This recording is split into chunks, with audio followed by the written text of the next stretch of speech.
Oh, welcome to the Sharpe Show. So happy to have you with me this evening, right at 7 p.m. on the East Coast. And it is Thursday, and you might go, Thursday, Larry. Wait a minute. Is today an AMA? It is. Usually AMAs are Friday or Saturday, but I have done something very different. This weekend, for those of you who are downstate, I know usually you find me upstate New York, but I am actually downstate this weekend. If you want to see me, I will be in Queens this Saturday at noon, Nassau County at 3, Suffolk County at 6. Check out any of my social media, and you'll see a little poster there telling you where I'll be. Queens at noon, Nassau at 3, Suffolk at 6. And on Sunday, I will be on Staten Island at, I think it's 10 o'clock, I think 10 or 11 o'clock in the morning.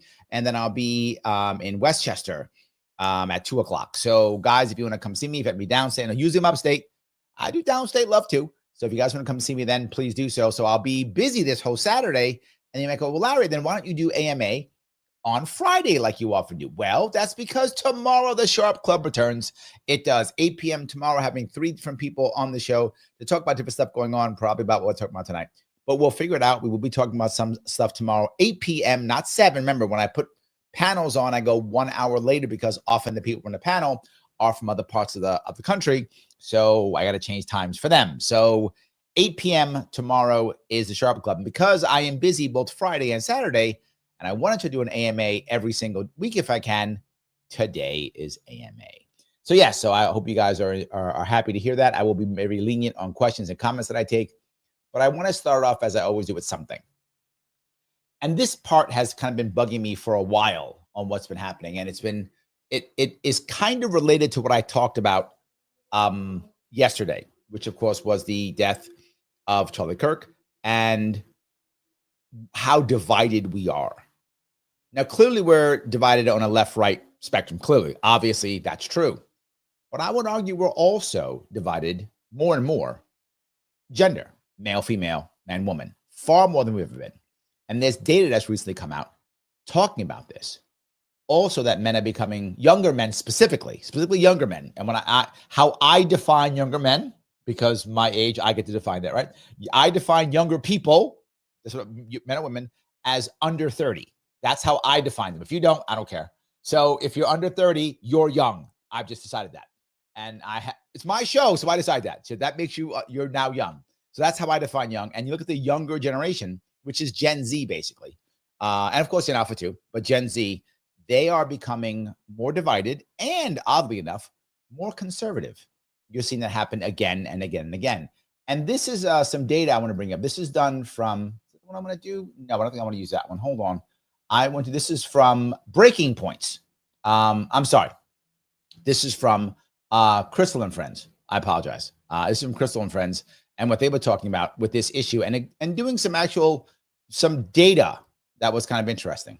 So here we go. Interesting polling results that we wanted to dig into about Gen Z and the gender divide and the partisan divide in that particular generation. This comes courtesy of NBC News, as tweeted out by Steve Kornack, and put this first one up on the screen. So the question is, look at this. How do you define success? What is your personal definition of success? Which things here on this list are most important to that personal definition of success? Yep. So for Gen Z men who voted for Trump, number 1 is having children. For Gen Z women who voted for Harris, the very bottom of the list is having children. Yes. Similarly, being married comes in quite high for Gen Z men who... It's fun. It's funny that this is Gen Z men. So this in the Gen Z means you are 29 or younger, right? If you're 30, you're like a young millennial.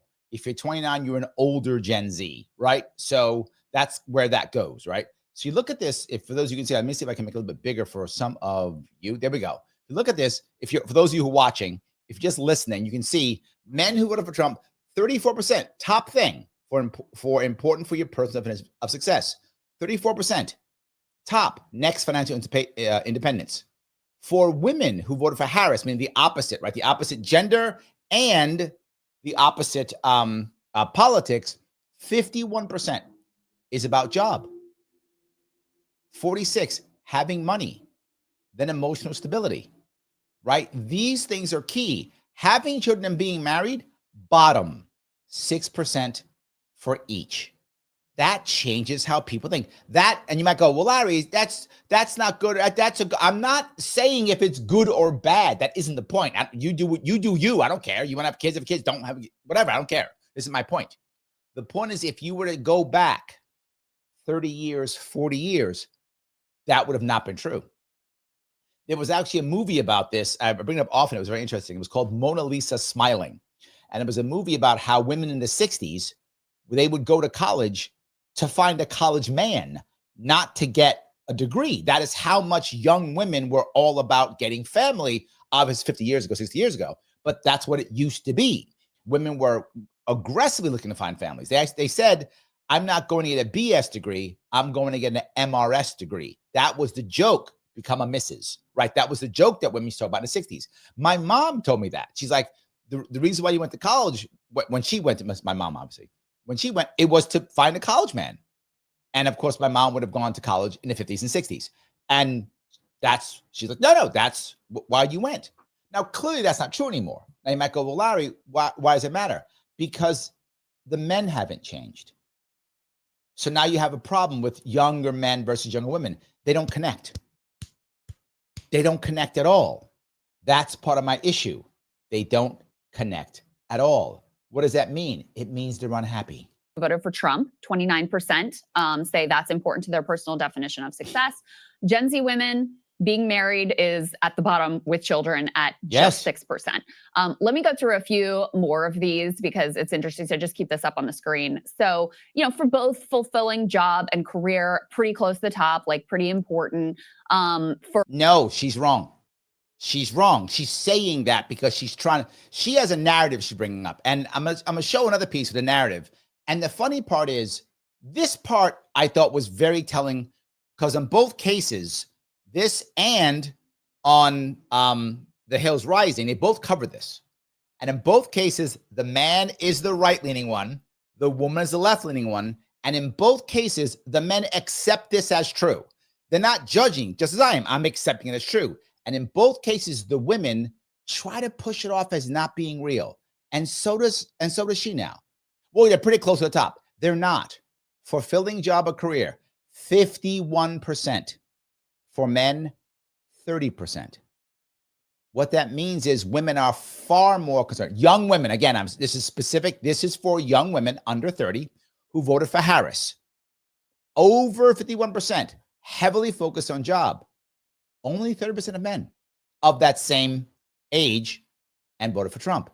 It's a big difference. That means their priorities are different. And you should not, whether you agree with this or not, you should not blow this off. And for Gen Z men, financial independence, having money to do things you want, owning your own home, also, pretty significant there, and being grounded spiritually, making family community proud. Lower on the list for Gen Z men is having emotional stability. Interesting. And she laughs at that. She laughs at that. And why is that weird? Because by leaps and bounds, women are on psychotropic drugs compared to men. That's why they're on antidepressants compared to men. Yes, that's the reality. There's a story that they've told you, and people have heard this. Well, married men are happier and single women are happier, whatever. That's horseshit. That's stuff from 30, 40 years ago. Today, that's not true. Today, women are far more likely, particularly older women, are far more likely to be on some form of antidepressant than men. It's like 2 to 1. It's some crazy number like that. People are unhappy, period. They're unhappy, period. So you go, well, if you're a woman, you go, well, the men are unhappy. If you're a man, you go, well, the women are unhappy. No, we're all unhappy. And that's the point I keep bringing up. Happy people don't get firearms and harm others. Happy people don't do mass pew-pews. They don't. Happy people don't. Unhappy people without a future do. And that's the key. Able to retire early and using talents and resources to and she's help laughing, of others. Those ones were more important, in particular, the using talents and resources to help others and having emotional stability for Gen Z women who voted for Harris. We can go to the next one as well, now, here's which the opposite, shows right? the women who voted for Trump. Also for them, you know, having children is not at the top of the list, it's kind of in the middle, and being married is towards the bottom. So again, the point is, at this same case, even the men who voted for Harris, they're worried about their jobs. So the women who voted for Trump. So the men and the women who voted for Harris, over 51% are heavily up there with job and career.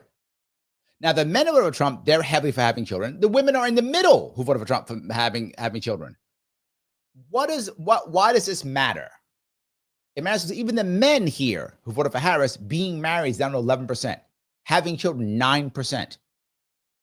Harris voters, you can see it. I'm not making this up. Harris voters who are Gen Z and under, again, I'm looking at that specific cohort, 29 years old and younger, clearly don't care about family. That's the issue. They don't care about family. Trump voters care about family. Now, still men far more than women, again, in this specific cohort of people 29 and under. I want to keep saying it because they go, well, I'm 50 and I can. You don't count for this case. In this case, it's just this age group. Why does the age group matter so much? Because 20 years from now, they'll be running everything. That's why. 20 years from now, they're running things. They're not running things now, but they will. They'll be running things. And how's that going to matter when they're running things when half the population doesn't care about family?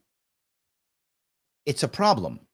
It's a problem. So again, even among those who voted for Trump, you see different views between men and women on what their personal definition of success is.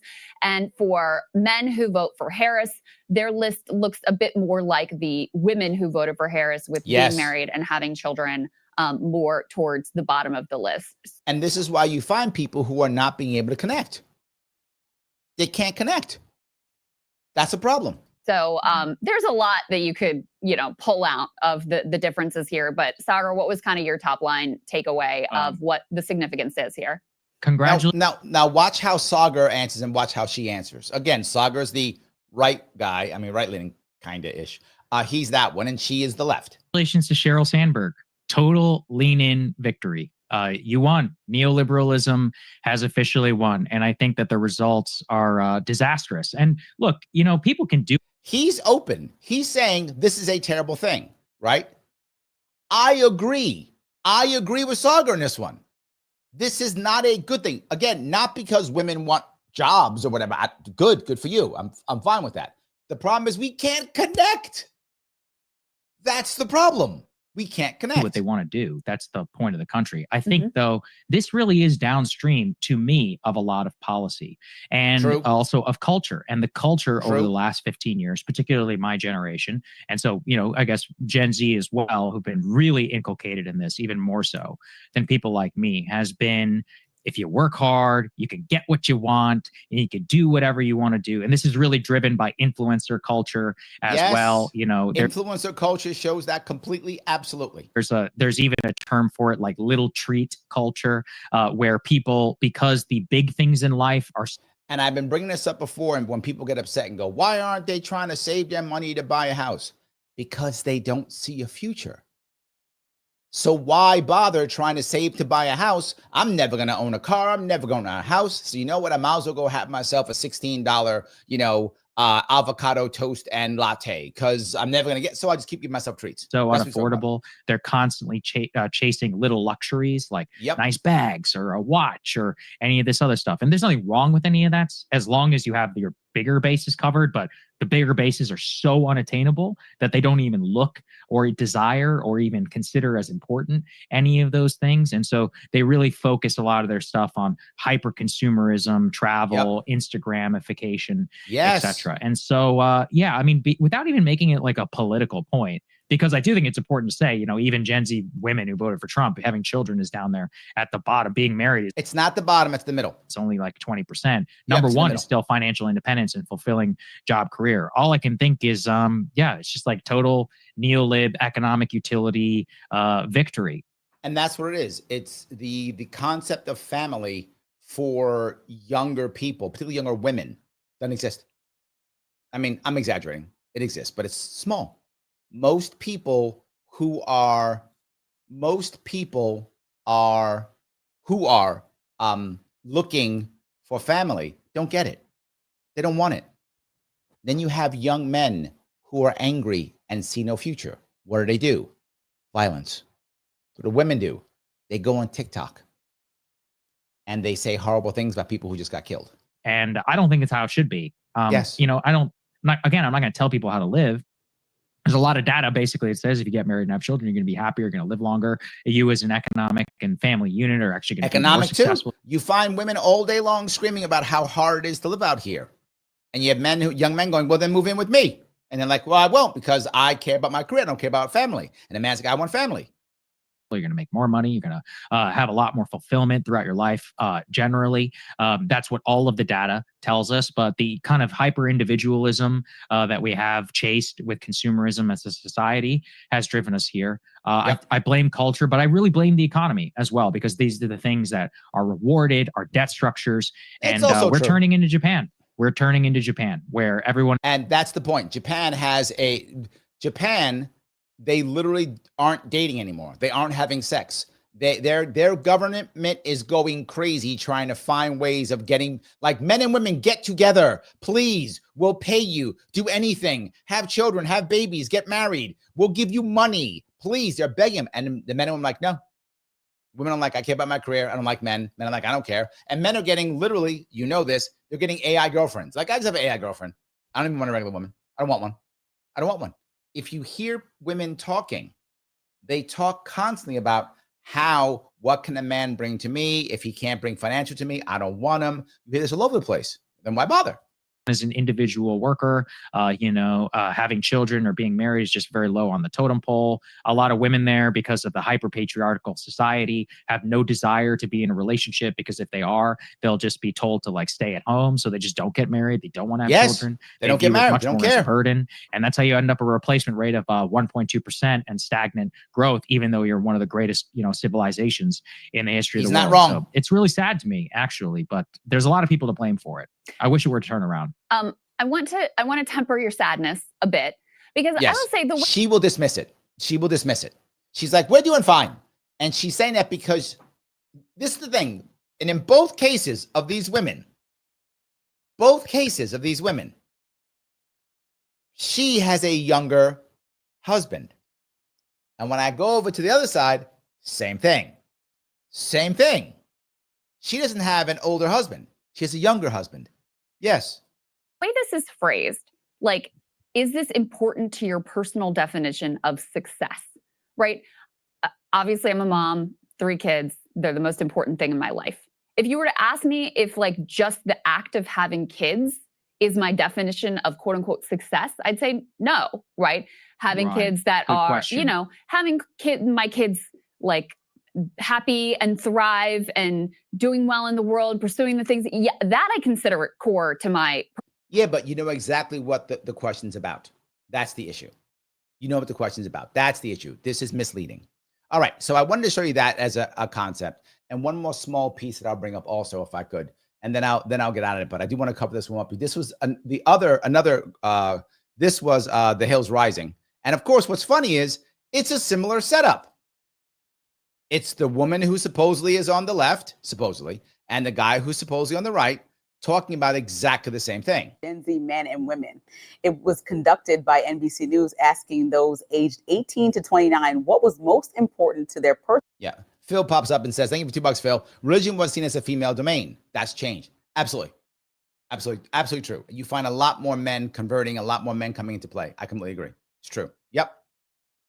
Personal definition of success. They then split the results up based on whether they voted for Trump or for Harris in the 2024 election. One of the biggest contrasts was in how they rated the importance of having children. Now, the survey found that, quote, Gen Z men who voted for Trump rate having children as the most important thing in their personal definition of success. Gen Z women who voted for Harris ranked having children as the second least important thing in their personal definition of success. Looking at the rest of the survey, both men and women who voted for Trump placed a big emphasis on having children, being married, owning their own home. The male contrast, male and female Harris voters were more likely to value things like a fulfilling career, emotional stability. This is what's happening across our country. So now what winds up happening? Well, now it's how we date. So if I'm a male Trump voter, do I really want to vote? Do I really want to date a Harris voter? No. If I'm a female Harris voter, do I really want to date a male Trump voter? No. We're not connected. We're not connected. Why would I do that? And using their talents and resources to help others. Results have led to questions about what the causes are of this large divide. On X, Wall Street Mav says liberal women have been brainwashed by radical feminism into this path. It's no wonder birth rates are way down. This kind of attack doesn't help, right? I get why he's doing it. You get good clicks and such. I get it. But attacking women for this isn't helpful, right? Even if he believes it's true, even if it is true, it doesn't matter. It's not helpful. I'm going to tell some woman, oh, you're dumb for what you think. So I'm like, you know what? I want to have kids now. No, it's not helpful. This attack is not helpful. Meanwhile, writer and podcaster Aaron Ryan says, quote, compared to being single, men see being married with children as beneficial. Women see being married with children as detrimental. Men want their fathers' lives and women don't want their mothers. That part is a big deal. And this is a cultural thing that is often true. You find a lot of women who don't want their mother's lives. That feels terrible to me, right? And a lot of men who feel that they can't get their father's lives. That feels terrible to me. That part feels terrible to me. Like that shouldn't be true. I get that it is true, but it shouldn't be. It feels terrible to me. Shouldn't you love what your parents did and want to cop? We don't, though. You want women to have, if you want women to have kids, make it suck less for women to be married and have children. Well, that's a take. That is a take. This is, you know why this annoyed me so much? Okay, now she will, of course, dismiss it, right? She will dismiss it. So, of course, the men go, oh, that's real. As I'm doing it, I'm asking, this is a real issue, so we should do something about it. I don't want to insult women. Somebody does are insulting women. I'm not insulting women. I'm saying, how do we fix this part where we be further apart, making things worse, resorting to violence, resorting to anger, resorting to insult, resorting to not pair bonding? How do we fix it? Saga's like, this is terrible, and the women won, whatever. And Crystal just goes, whatever, it's not true, it's not real. And now she will just dismiss it too. I know it's a real study and real information, right? They gather these data. It's real information, but it doesn't matter because it doesn't fit my narrative. So she just does it. She, by the way, is terrible. I mean, why? Why did they pick her? Were they trying to make people vomit? She's just terrible. Yeah. But I also feel like the younger generation in general just changed. They think for themselves. They're very autonomous in ways that our parents weren't. Like our parents didn't think for themselves. Stay at the same job for their full career. Mm-hmm. People younger than us are creating currency in digital spaces before they even hit career age or career level age. So I feel like priorities changed because life changed, access changed. The internet opened people's minds up to what's possible. The internet opened up people's minds in the 90s. What happened? Possible and out there. Traveling has developed a ton. And so I just feel like this is not just about, if you're a Republican, you're going to have more kids. And so she's literally wrong. She's saying, she has to say, I feel like, because she knows she is demonstrably wrong. So she says, I feel, as a way of saying, well, it's my feeling, so it's my lived experience. So you can't tell me. Somehow I feel like that suggests that you're just a better person because you care about family and life. I mean, nobody said that. Somehow I feel that suggests. Nobody said that. Now, to be forward, you're not going to be able to have a growing environment if you don't have children and family. That's true. But you may not want that. Nobody said that. She does what she always does, straw man. At the end of the day, I have a child, you don't have a kid, but what does that mean? It's not like this standard thing. These are just a group of people they interviewed about this topic. And I don't think it says much besides It doesn't say much. Utterly dismissed it. This is obviously all around her. It's everywhere. and she just dismisses. Well, people just do whatever they want. But what's interesting, what the ramifications are, is that men, conservatives, they want to have families. But you got to find a woman to do it. What's funny is, again, neither one of the men is attacked. Well, Sagar attacked, but they're saying this is true and real. Let's fix it. Both women just utterly dismissed it. But women don't value this as much anymore, and so you have men and women dividing. Politically speaking, women now so much more likely to be Democrats, men more likely to be Republicans, men wanting to settle down with a nice lady, but all the nice ladies don't want to do that. That's not what's happening, though. That's no. Now this is not what's happening. Now listen to this part. This is good. This is important. I don't care. That's what I'm saying. Like, it's not like all these men like, oh, I'm ready to have kids. Like 21, that's what they want. Ready to have kids. I think they're just lying on here. They're just lying. Let me tell you who she is. Just so you know who she is. She's almost 40. True. She has a partner or husband. I don't know if they're married or not, but partner or husband. She has a child with that person. That person is 34. Just like Crystal, a younger guy. Yes, older men are going for 20-somethings. It's how it works. I don't mean to be mean. That's what's happening, right? Because the 20-somethings don't want those 20-something men because they're all about making money, and it's one thing men can't make that much money. Younger women are killing men in everything. More education, more money, better jobs, everything. I mean, AI may change that, but until AI crushes it, it's changing, right? So now she says that, right? But hold on. Her kid is 5. So when did they have their kid? How old was her man? 20-something. That's when they conceived their kid. They don't want 20s. She's an example of it. Not just that. He got a baby mama from someone before that. So he was younger when he had his kid. So he had 2 kids in his 20s.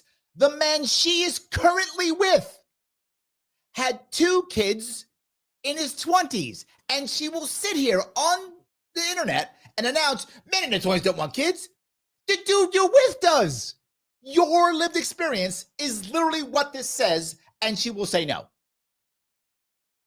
She just has to be right.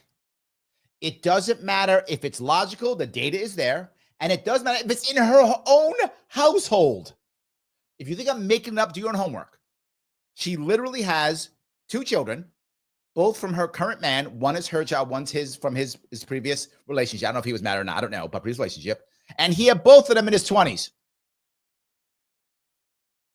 But they don't want it. Just dismissive, against logic, against her own lived experience. Jesus Christ, why did they pick this one? Don't take anything face value that people say. We just They're all lying. Just look at you. Go home and talk to your man. And he will go, yeah, that's me. About that in the last segment. I don't think these men saying, I want to have kids. Like, come on. I know some single dudes. At 21, or 22, like, yeah, I'm ready to start this family up. Well, your man. The man you're going to go home with. Or go home to. I'm sorry, now he's probably at home right now. I think she supports her man. So she invests in he does something, and she dominates his man. But we've seen that before, haven't we? But who cares? If they're happy, they're happy. Good for them. My point is, why the hell is she saying this? Dismissive. This can't be solved. This cannot be solved if we ignore it. And sadly, we are just ignoring it. I don't want to ignore it. Unhappy people do bad things. Unhappy people want authoritarianism. Unhappy people are gleeful when someone else is harmed. Right? Unhappy people are gleeful when other people are punished. All right, I grabbed a whole bunch of this. I want to have some conversation back and forth. I just wanted to make sure we had touched that piece if we would. Guys, if you like what I'm doing, then please do me a favor. Share this if you would. Repost this someplace. Share it someplace if you would. Whatever you can do, it does matter. And of course, always, if you can click that like button, it does matter. If you like what I'm saying, if it makes sense to you, if you're enjoying the back and forth, please click the like button. You might think it doesn't matter. It does. It really does matter. If you haven't clicked it yet, please do so. If you can repost this into a Facebook page or someplace else, repost it so other people can see it, repost it on Twitter, all of it matters if you can. I really appreciate every little bit. So please do that to the best of your ability if you can. I want this to grow. I looked around. I spent a lot of time these last couple of days looking around and seeing who else was saying the stuff that we're saying here. Not in a live forum where people can go back and forth. Some people just chatting up things, but yeah, that's it. Grab a couple of these if I could. Vivek says, who on the left and right could be a Charlie Kirk type figure? Also, what is the one thing you currently like about the left and right, since everything seems to be so negative right now?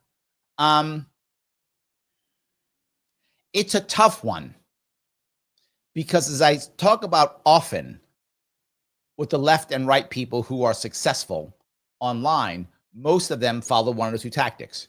Look at someone like Hassan as an example, who's popular, or even Crystal's older son, Kyle. Either of those two. The problem is they're just insult machines. If you watch Kyle's show, within a minute, I'm not exaggerating, I could probably show you a couple. Within a minute, he's insulting people. He is an insult machine. That's all he does. Dismiss, dismiss, dismiss. Any of those guys, the Sam Cedars of the world, they just insult, insult, insult. The left is just insult, dismiss machine. To find someone who isn't is challenging. The right is a distraction machine. What aboutism all day long? What aboutism all day long? What aboutism all day long? To find those people is very challenging to do, right? So it's hard to find people who could actually do this. And something else. One thing Charlie Kirk had that most people on the right suffer, this is a common problem on the right, is even though he would joke and tease and even be angry about empathy, he actually had amazing empathy. Now, I want to be very clear. There's a difference between empathy and sympathy, and people often confuse those two. Sympathy means I feel sorry for someone. Empathy means I understand where they're coming from. What makes this show good is I go out of my way to have empathy with where other people are coming from. That's why you often hear me say, I give credit where credit is due. I don't assume someone's evil. I try to be empathetic and understand where they're coming from. Hard. The right doesn't do that well at all. The right projects strength far more than empathy. The left can project empathy, but would rather just insult. So I think that's why you have a trouble finding them. If I think of who could do it, who on the right could do it, and is young enough to make it happen. I think on the left, I think someone like Hassan could, because he's popular and fearless. So that's an advantage. The problem is he'd have to be better at actually debating. So with training, maybe Hassan could do it. Hassan's more of an insult machine. And much more about I'm just going to stand and just call people names. And he calls about like a psychotic and stuff like that. He'd have to be able to do that. Maybe. Because he's popular, though. That's the advantage. I don't know. It'd be tough. What do I like about the left and the right? What I like about the left is the left does have a movement that has very good rhetoric on caring. The right suffers on that tremendously. The left has very good caring rhetoric. I wish they had policies that were actually helping people, but their rhetoric is good. Their rhetoric is about caring, helping. That's good. I do like that. I always say it. The left has better rhetoric. The right is more about family, and I do like that. Family and community. Again, rhetoric. And policy. They're much more about family and community. So that's what I would say about those two that I like. I hope that made sense, but I don't know if I have anyone. Charlie Kirk is an anomaly in many ways. I think he's very anomaly. Rick says, Charlie Kirk's act is quite similar to Steven Crowder's. Changed my mind. Yes, but Crowder doesn't have empathy. Crowder just attacks. Charlie Kirk actually had empathy. Crowder just attacks. There's a difference. But yes, it's similar. It's similar. So yeah. Rick goes on to say, don't blame that free speech. I'm looking at you, Chris Rufo. That is exercised by the Dems and left, just as some among the Dems and the left blame free speech. Matthew Dowd, for instance, for this. Yes. Agreed. All right, let me grab some of this if I can. Let's see here. Kim smashed the like button. Thank you. I appreciate that. Yes. All righty. Liberty Lady says, yes, tomorrow's going to be a cool Sharpe Club with Kit Cabello, Liberty Chick, and bringing up Michael Voss. Michael Voss will be here tomorrow. Yes, he will. You guys have asked for him, and I haven't had him on in a while, so I'll be having him on also. We'll do that too. So, yes. So, Adam says, since it's an AMA, it is. Why is DS9 the best Star Trek series? Besides being about Cisco, we never had a Trek politics episode. We haven't? I think. You sure? I think we did. But anyway, all right. DS9 is the best post-original series. The original Star Trek is the best series. If you don't believe that, you're wrong. It just is. Captain Kirk and Spock are the original. They're the best by default. After that, DS9 is the best. DS9 is the best after that. And the reason why it is because DS9 had two things that many of the other ones didn't have. One, they had a storyline that actually moved along. The problem with Next Generation, it was very much episodic, and there weren't enough things that went through, right? Where DS9 actually had a political or storyline that went through. Next Generation, not so much more episodic. And DS9 had to have answers. When it came to Next Generation, it was just like this. Here's something bad, and something happened. What are we going to do? Oh my God, there's 5 minutes left in the episode. It's an alien. Let's hit it with the blah, blah, blah beam. And then it's over. That was half of, their episodes. At the end, it'd be something. They would make up horrible tech that would make no goddamn sense. The writers were terrible. And they would just, and then you can't do this because tech. Or you have to do this because tech. And they make up some stupid tech that made no sense. And fire the tachyon beam. And now the alien goes away, whatever. So, yeah, the storytelling in general was shit. It wasn't a great series. Next Generation was great in that it was able to bring a Star Trek series back to life that didn't attack or change the original. In that, well done. But actual series, mediocre at best. Mediocre. DS9 actually had stories, and Star Trek Next Generation was more like, and Whoopi Goldberg, the character, actually said it, this is not a ship of war, it's a ship of peace. I want to vomit. It's a Star Trek. It's a starship. It's a ship of war. DS9 said, no, we are political, we are war, there is violence, things happen, we have to worry about these things. So it was definitely a better series. I hope I answered your question. Kim says, question, why are drones not used for security for events as the ones yesterday at UVU? I'm not sure they weren't. They may have been. I mean, they had lots of things there. They may have been. But the other problem is then how do you control the drones? They probably just make like a no-fly zone for security. Otherwise, who knows whose drone is whose? And then if you have another drone, whose do you shoot down and how? They probably just make a no-fly zone, is my assumption. It's probably easier. So, yeah. K. John says, I was on Long Island 3 weeks ago. Damn it. Oh, I'm sorry. JG says, hey, I just turned 30. I think I'm a cusp zillennial. Yes. And he says, I call them whippersnappers. They are, you Gen Z, you young whippersnappers. Yes. So he says, if you are younger than my kids, you're young. I like that. I used to use my brother's age, but that would make Larry not young. Maybe I want to be young now too. I don't know. I want to be young. John says the Catholic school thing, the Charlotte train thing, and now Charlie Kirk. Yet no violence from the right. Imagine if these three things had hurt liberals. How much rioting, looting would be happening? This is my biggest worry, John, that you just brought up. And I actually told my daughter about this. My daughter was asking, she's like, what's going to happen, Dad? Are you concerned? And I said, I am a little bit. I said, you'll know in the next couple of weeks. Why? I go back to what you saw with the men and the women, the right and the left, in what I just showed you. The men were accepting what was true and trying to figure out how to fix it. The women were dismissing it. If the right does strike back, I hope it doesn't. But if it does, it will be planned. And it will not be small. And it will not be weak. They won't just riot and loot. That's emotional. I'm pissed off. The right won't do that. Anyway, let me move on. JJ says, might be dependent on the graph. I'm so unsuccessful in the dating market with a $50K IT job in Georgia. To be very forward, JG,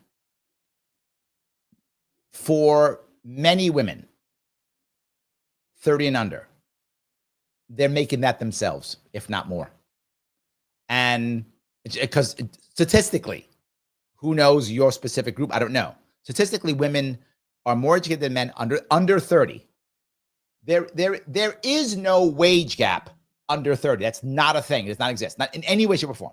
right? No matter what you fight on with, oh, it's because women work harder or work less or whatever your thought process on wage gap is, it does not exist under 30. Under 30, if there's anything, it's a male wage gap, if there's anything. Now, that is changing this year with AI. AI is devastating women more than men. It's hurting men too, but far more women than men. So AI is devastating women right now. So that may change in the coming years. But prior to the AI blast this year, women were making far more than men. A woman will make that or more. And now she looks at you and goes, wait a minute. You hear them say it. My number one issue isn't children if I'm under 30 and I'm a woman. My number one issue is financial stability, financial money, getting cash, my career. Well, you make less than me. I don't care. Now, if my priority as a young woman was children, I might not care. I'm going to go, look, I need a guy who's going to be stable and be with me, and I don't care if he makes more money than me. I want kids. They don't want them. So if you can't put the dollars in, they don't care.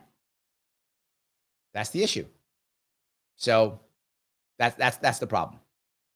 So yeah, I see what you're saying. So alrighty, I'm gonna keep going down here if I can. Alrighty. So he says, my daughter just closed on her apartment duplex. Thank you. Yes. Yes. So hold on. Maybe that's a good example. Kevin says, I cried for Charlie. I cried. But Larry has absolutely no divide. Men are men, gay or not. Women are women. There is a biological difference. We need to shut down those who live in liberal la-la land. Men are men, gay or not. I'm not sure where you're going with that. No divide. But there is a divide, Kevin. It's obvious. You see it everywhere. You see how women think. You see how women act. You see how women think. You see how men think and how men act. You see how they vote. I mean, it's there. You don't have to see it if you don't want to. I mean, but it's clearly there. There's divide. You see how we're not getting together anymore. You see that older men are with younger women, and younger women are ignoring younger men. It's just true. I mean, the data is everywhere. You can see it in swipe data on apps. You can see it in surveys like this. You see it everywhere. So yeah, I think that's what you have to worry about. It's absolutely true. I know you may not want to see it, but it's absolutely true. So yeah. All right. Let's see here. I will grab a couple more of these. Nicholas says, there's a report of a shooting at the U.S. Naval Academy in Annapolis. A midshipman who was kicked out of a school returned with a gun and shot several students. One is critical and medevaced out. Jesus. All right. Why would someone who's kicked out do that?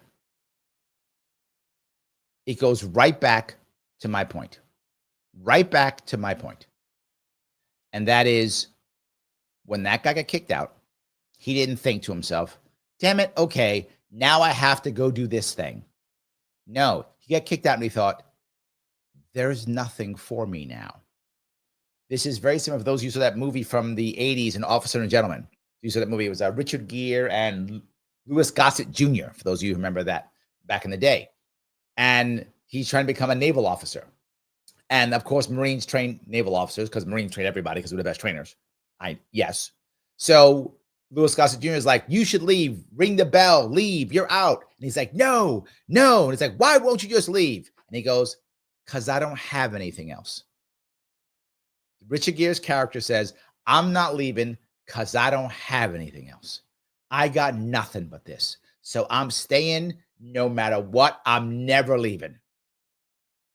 No matter what. And that's how we got. In the end, he wins. And when, of course, it's an 80s movie. So in the end, he wins.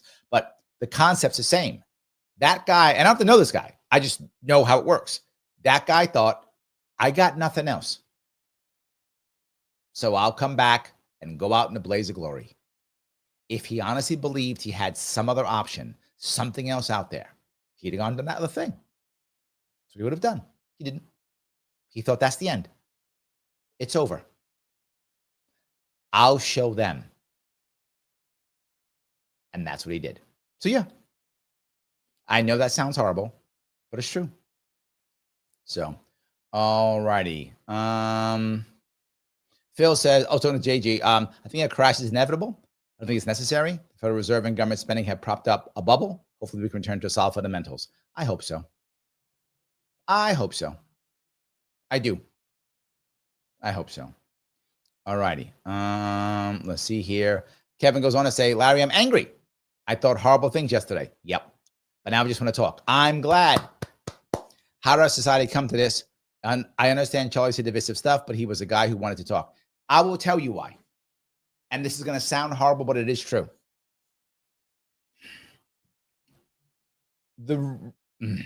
How do I say this?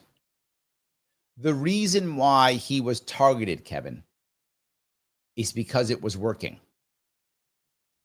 Those people who only preach to the choir aren't dangerous, right? So if I'm just a right winger or a left winger and I just preach to right wingers or left wingers, well, then I'm not dangerous, am I? I'm not converting anybody. In fact, I'm just hopefully making division even stronger. So why would you? I'm not dangerous. You make up, but you're saying dangerous things. I'm not. I'm saying if I'm a right wing, I'm going right wingers are right and the lefties are all evil and you're all bad. And that good. Keep. I'm a lefty. Oh, Trump is evil. Orange man bad. And lefties are awesome. Oh, good. Yeah, good. I don't care. Whatever. I'm fine. But the second I start saying, hey, lefty, come over to me, righty. Or, hey, righty, come over to me, lefty. Why don't we start working together in some way? Oh, I got to go. Yeah, I got to go. So, yes, that's the reason why he was targeted. The fact that he actually wanted to talk, that's the heresy. That's the crime, Kevin. The crime is trying to make people actually work together and talk. That's the crime. It's the crime I'm guilty of, too. I'm just not popular enough. Look, I'm nowhere near as popular as him. The funny thing is, I had a couple people on my team reach out to me. And when it's happened and said, Larry, you got to start thinking about this yourself. You know, you're doing a similar thing in that you're trying to get people to talk. I'm like, yeah, but I'm nowhere near as popular as Charlie Kirk. I'm nowhere near as popular. Maybe one day I'll be popular enough to where I have to worry about that. It could happen. I hope it happens. And you guys can help me by clicking the like button. So, yes, in fact, if you hate me and want me to be targeted, click the like button. See, you get me either way. Either way, let me grow. So then maybe it's possible. Who knows? When I ran for governor in 2018, there were 2 times when we had death threats. So we had a couple, but only 2 that we thought were credible. Only 2. And because at that point, there was a point, particularly later in the campaign, where people thought I might actually break 5%. I might affect the election. People didn't know. Now they were like scared that Larry might have some effect. Sadly, I didn't, but there was a fear that maybe I would. And so we were starting to get worried. Maybe something could happen. They might get upset. So we had 2 that we thought were serious. One of them I didn't care about much because I was upstate. And upstate, I could use the Lightfoot militia as my security, which they did a great job. The Lightfoot were amazing. And the militias loved me. So they were literally I had a whole squad that was with me the whole time. It was totally fine. So that was good. But then I had another one when I was downstate. Can't have any security downstate because they arrest you. You can't have firearms, you have security. They just arrest you, right? Remember, downstate, you're not allowed to protect yourself. It's against the law. So I couldn't protect myself. So because I'm not one of the big boys, I don't get to have security. That's not how that works. I can't have it. Other people can, but I can't. So I don't get to defend myself. With that in mind, when it happened, I literally called my wife, told her I loved her, didn't tell what was going on, just gave her a nice little, hey, how you doing? Call her. And I went in. Luckily, nothing happened. So since then, nobody's cared. 2022, I got my ass kicked. My campaign was terrible. Nobody cared. So nobody wanted to harm me. I made no impact in 2020. I wish I'd made better impact. I made none. So nobody cared. Hopefully in 2026, if I run, then, here we go. Kim says, Larry, do you think that so many people have never had to face the consequences for their actions in a real way, making choices to do things like mass unaliving people? Yes. I think most people are what's the word I'm looking for? Most people are so coddled that they don't have to face consequences. They can always blame somebody else. And when you're only blaming somebody else, why? There's no consequences. It's not my fault. That's Missy's fault. She did it. It's all Missy's fault. So Missy did it. So I'm just going to blame her. And I don't care. It's not my fault. I'm a victim, Kim. Missy did it. I'm not responsible. If anyone gets in trouble, it's going to be Missy because she did it. So she's the bad person, not me. I think most people go that way. I wish that wasn't true. But yeah. But yeah. Rick says, Crystal has a usual supercilious smirk. Yes, as always. That's her way, brother. You know, that is her way. So yeah, it seems that way all the time. Christopher, how are you, sir? You are so on point with this. Thank you. Yes. Michael says, fulfilling career in this economy is unicorn. It's very challenging. That's for sure. It's very challenging. So Oscar says, this guy's a fascist. Who, me? I'm one? Sometimes I think you just make stuff up. In fact, half the time you just make stuff up. You just make stuff up. I don't know where you get it from. Like when you say things that I think might be based in something, that's when I bring up and talk. When you just like make stuff up, I know I get you're trying to get attention. I get it. I don't even mind giving you some. I don't mind giving you some. It's fine. I'll give you some. But yeah, you just made that shit up. Patty says, if the point of society isn't to care for each other, having kids, and making things better for people and the planet, then what's the point of living? You've just brought up, Patty, yet again, you're on point so many times. What I think is what I was talking about earlier about, I think it was Vivek asking what I like about the left and the right. What I liked was those two things. The left does have very good rhetoric about making things better for people. Yes.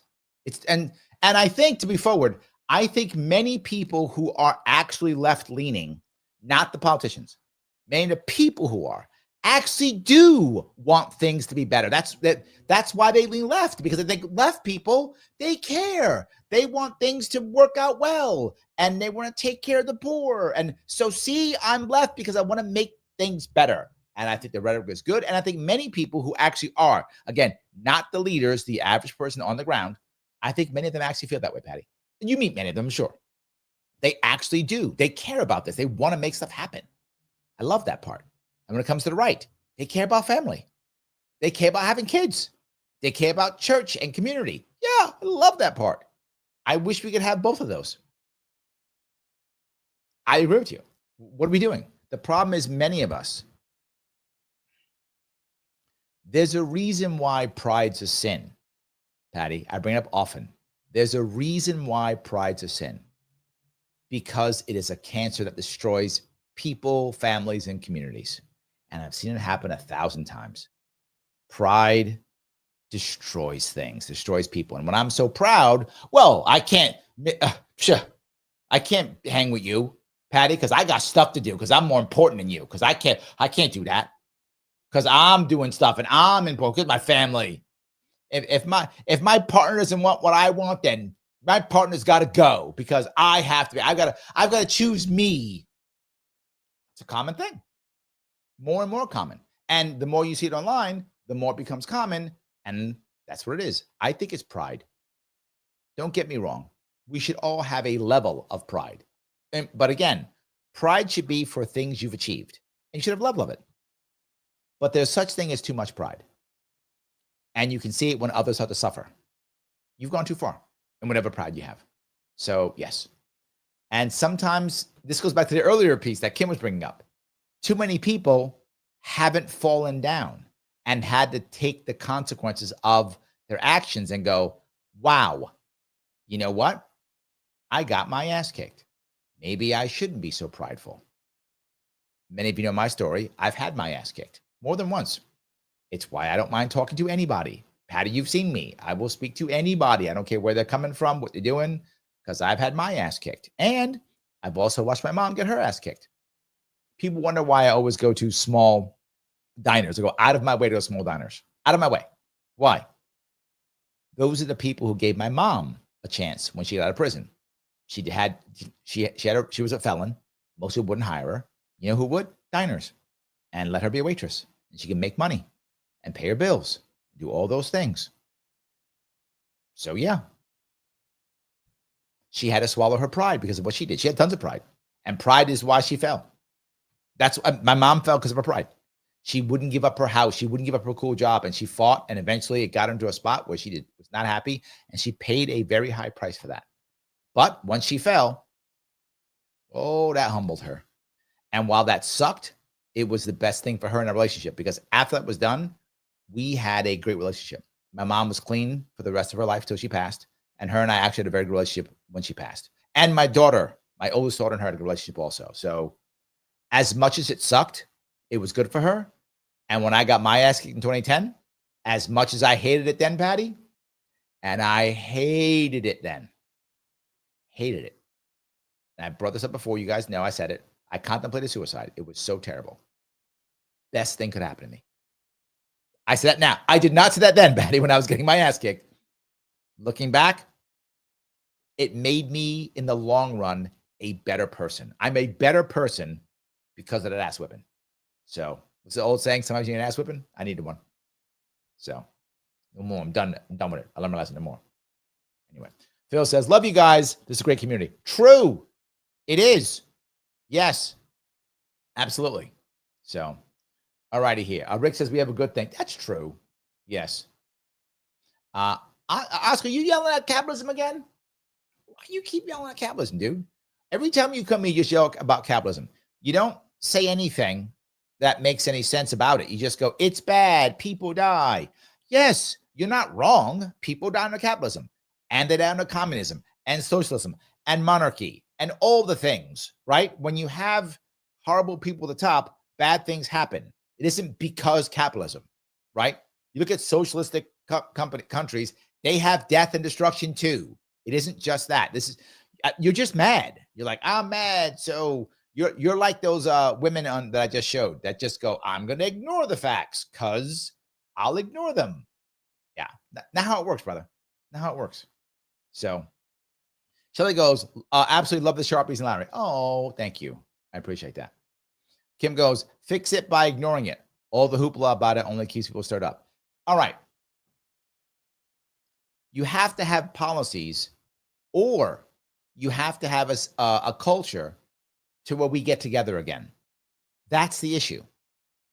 If you have young women and young men not wanting to get together, that's a problem, right? We're supposed to want to get together, right? And make babies and have families. That's supposed to happen. I'm not blaming us, meaning the individuals, for not wanting it. Maybe it isn't 50. Maybe the women don't want the men to men. I got it. That's how it is. Okay.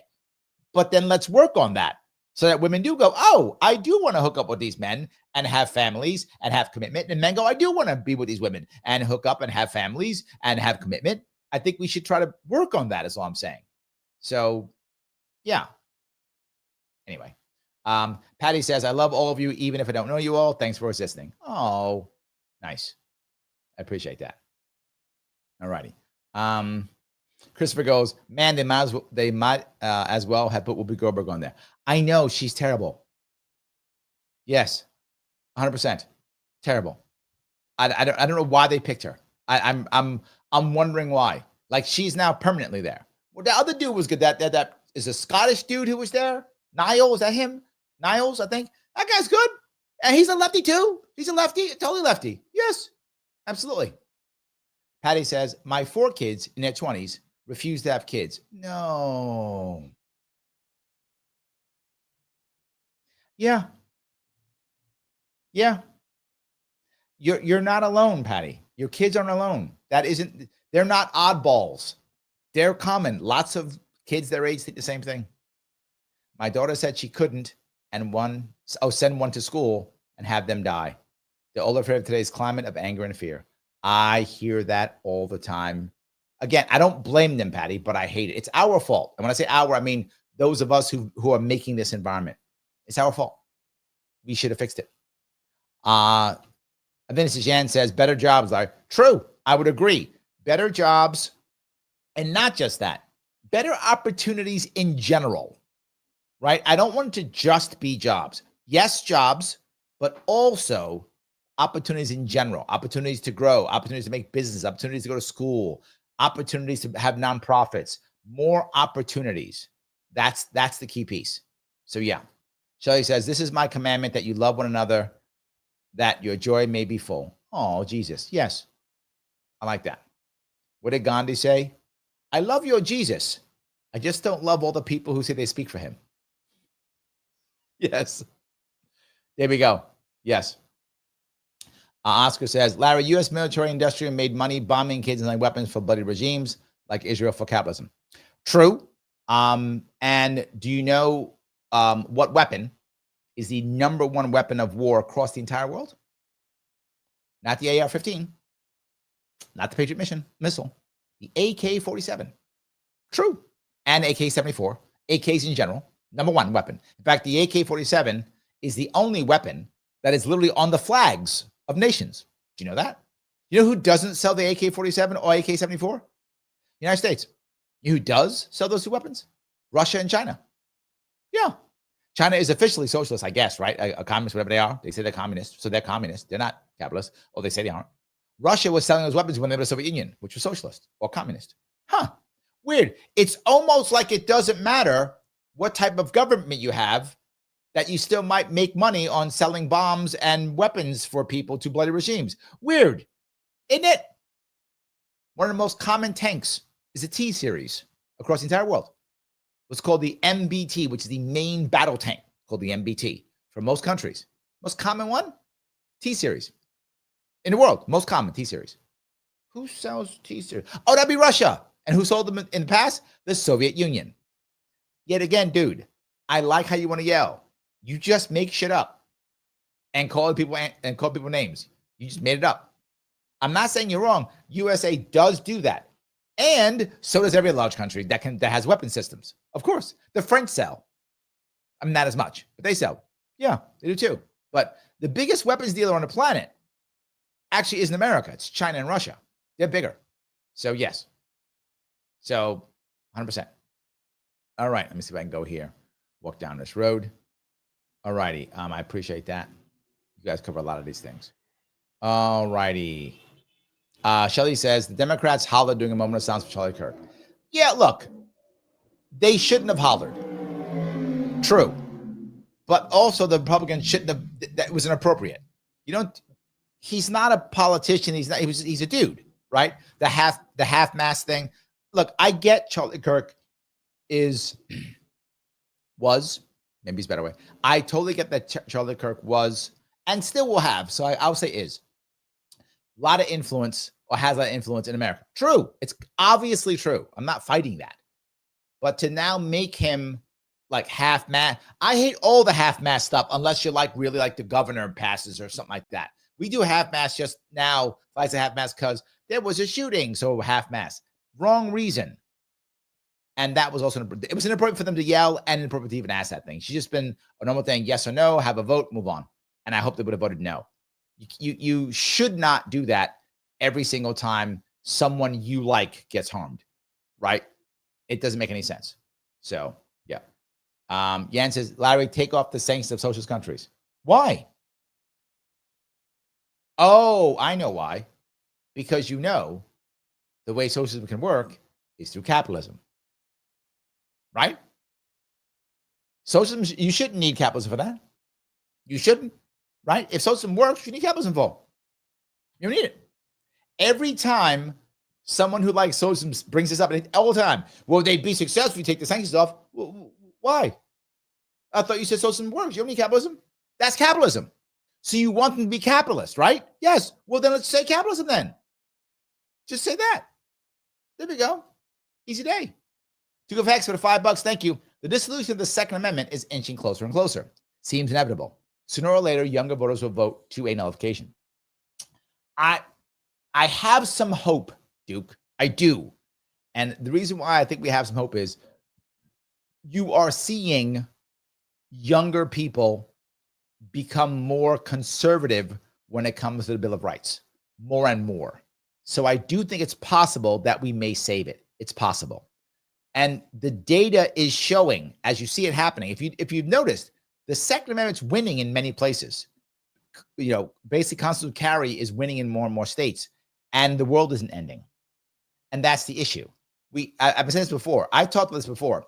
I talked about blanket pardon for all SAFE Act violations for 2 years when I was running in 2018, 2022. And I said, why? Because then we would see, was there a massive spike in gun deaths when you nullify the SAFE Act here in New York? For those who don't know, SAFE Act is an anti-gun act from 2013. And then in 2018, I was just going to say all blanket pardon for 2 years. Why? Because then 2 years goes by and the world doesn't end, which means we don't need the act. We're not enforcing it. End it. I now have a logical reason to end the act, to end the law, to repeal it. And we need this now. It's happening now. You're seeing it in Ohio, New Hampshire. You're seeing it now. So I do have some hope, Duke. I don't think it's as clear cut as you would say. I don't. I have some, right? I do have some.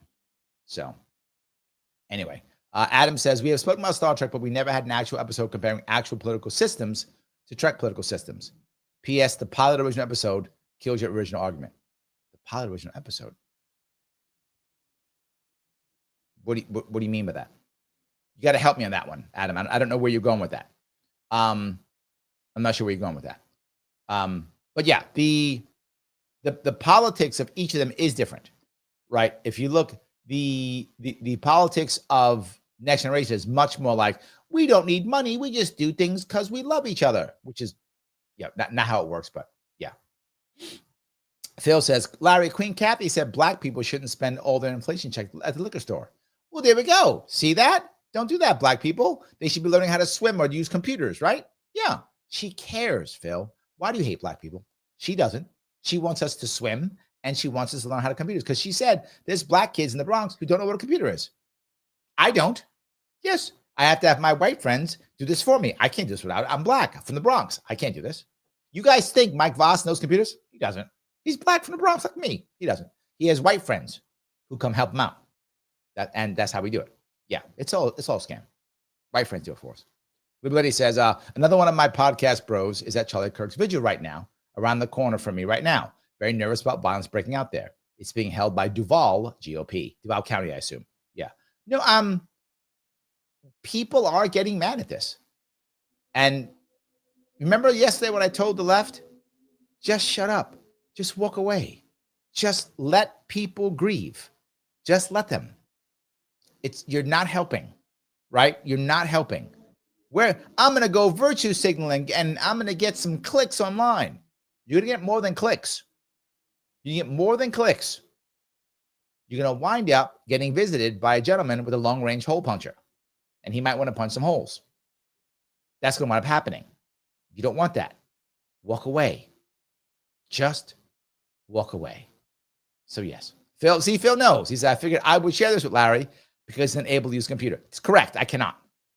True. And I can't swim. Either of those things, because Queen Kathy has not taught me yet. She will, though. She's promised me. She will. She's gonna. I'm in line with Mike. Together, we're gonna get this together. We will. Me and Mike will figure it out. We will. Yes. Robert says the wealth data is not being considered here. Based on wealth data, white families have the wealth to start families. They just have to wait to inherit from their grandparent. There is something to be said to that, right? But here's the problem with that, Robert. The older generations are looked upon. I'm not saying they are. I'm saying how they're viewed upon. They're viewed as greedy. Why? Because now you have boomers and Gen Xers who, some of them do have money, and statistically, white families do have more money than black families. That's true. Who are enjoying their life, living their best life, doing their thing, going out. You see that they have most of the homes. You're correct. They have most of the cars. It's true. They're doing that. They're enjoying themselves. They're not giving that money to their juniors. What does that mean? That means they're suffering now. Now, you're right. In the long run, they may not. But currently, white people are suffering like black people. They're all suffering. The data is in. They're all suffering. But here's the key. You will find some people say, well, millennials aren't that bad. They're on par to be the wealthiest generation. That's true. When the boomers die and give them money, that's the caveat they don't say. So your point is true, but still today they're suffering. As the boomers pass, they are giving their wealth on to their kids. That's true. But there's a big but here, and that is they're living longer and longer. So and the wealthier you are, as you probably noticed, Robert, the wealthier, the longer you live. So if you're wealthier, you live longer. So you don't give your wealth to your kids until you pass. Now that you're right, then the millennials, when they're 40 or 50 or whatever, inherit a bunch of cash. Good for them. And more white families will inherit more. It's true. But right now they're all suffering. So I want to be clear on that piece if I could. So, all right. Phil says, I think a lot of people forget that the Proud Boys were established as a reaction to the violence against Ben Shapiro and Milo Yiannopoulos. Yiannopoulos, did I say it right? Yiannopoulos, speaking on college campuses. Yeah.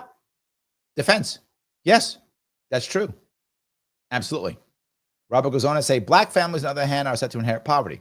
Yeah, there's some wealthy black families, but you're right. There are less by percentage. You're correct. A little bit of wealth black families do have, last I checked, is actually diminishing at a rapid pace. Yeah, some of that is. So, Liberty Chick, she will be on tomorrow, by the way. She will be on tomorrow. Liberty Chick will be on tomorrow. So will Mike Voss and also Kikabello. So, yes, she goes, just tuning in, but the male-female divide is definitely part of the problem. I agree. Yes, that's my point. To think it isn't, no. Yeah. She goes on to say, looking forward to tomorrow. Yay, I will see you soon. That woman-male issue does many things, right? One of the things it does is it makes politics harsher. But the second thing it does is now we're not living together. Not living together makes it harder. What does it mean? Well, now I have to have more housing. Now I have more rent payments. Now I have more car payments. Now I have more payments of everything, right? It's harder when we don't want to be together. Now, am I saying, well, Larry, you want us to be together because for money reasons? I'm not saying that.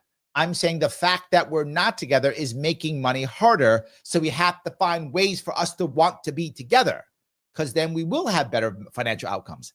That's just a fact. If we pair bond more often, voluntarily, obviously, right? If we make it a world where we want to be together so that we pair bond more often, we will be financially better off. The problem is, of course, we can't force it. I can't force, woman to be with a man, or man with a woman. I can't force it. But can I make an environment to where they're more likely to choose? Can I have a culture to where they choose it more often? I can try. And I think that's the key. That really is the key. So yes. John says, Star Trek is great. Have you seen Babylon 5 or Firefly? Neither. I haven't. I probably should. People told me about Firefly. I've heard about it. So yes. Missy says, my sister is a Democrat. I am not. She's blaming Republic rhetoric for Charlie's assassin. It's so sad. I told her it's not right versus left. It's individual versus individual. Free speech is important. Yeah, the problem is, right, look, if I'm a hardcore Democrat, I don't want to take responsibility for that. It's murder. Why would I want to take responsibility for that? I don't want my side to be responsible. So what do? I blame somebody else. I was teasing you, Missy. I'm blaming you. Well, you should just blame somebody else. It's easy to blame others. Now I'm not responsible. So yeah, now I'm not responsible. Absolutely. So, all right. Robert says, if black families did not have access to the same resources that helped to build the American middle class, what then do you build a family on in a hyper-capitalist society? It's a valid issue. I agree with you. It's tough, which is why I was talking. For those of you who remember, I did a show on Juneteenth several years ago, talk about this exact issue. It is a problem, and we have to try to fix it in some way, shape, or form. And we've been very bad at fixing it. Our answer has been government handouts, which you can see does not work.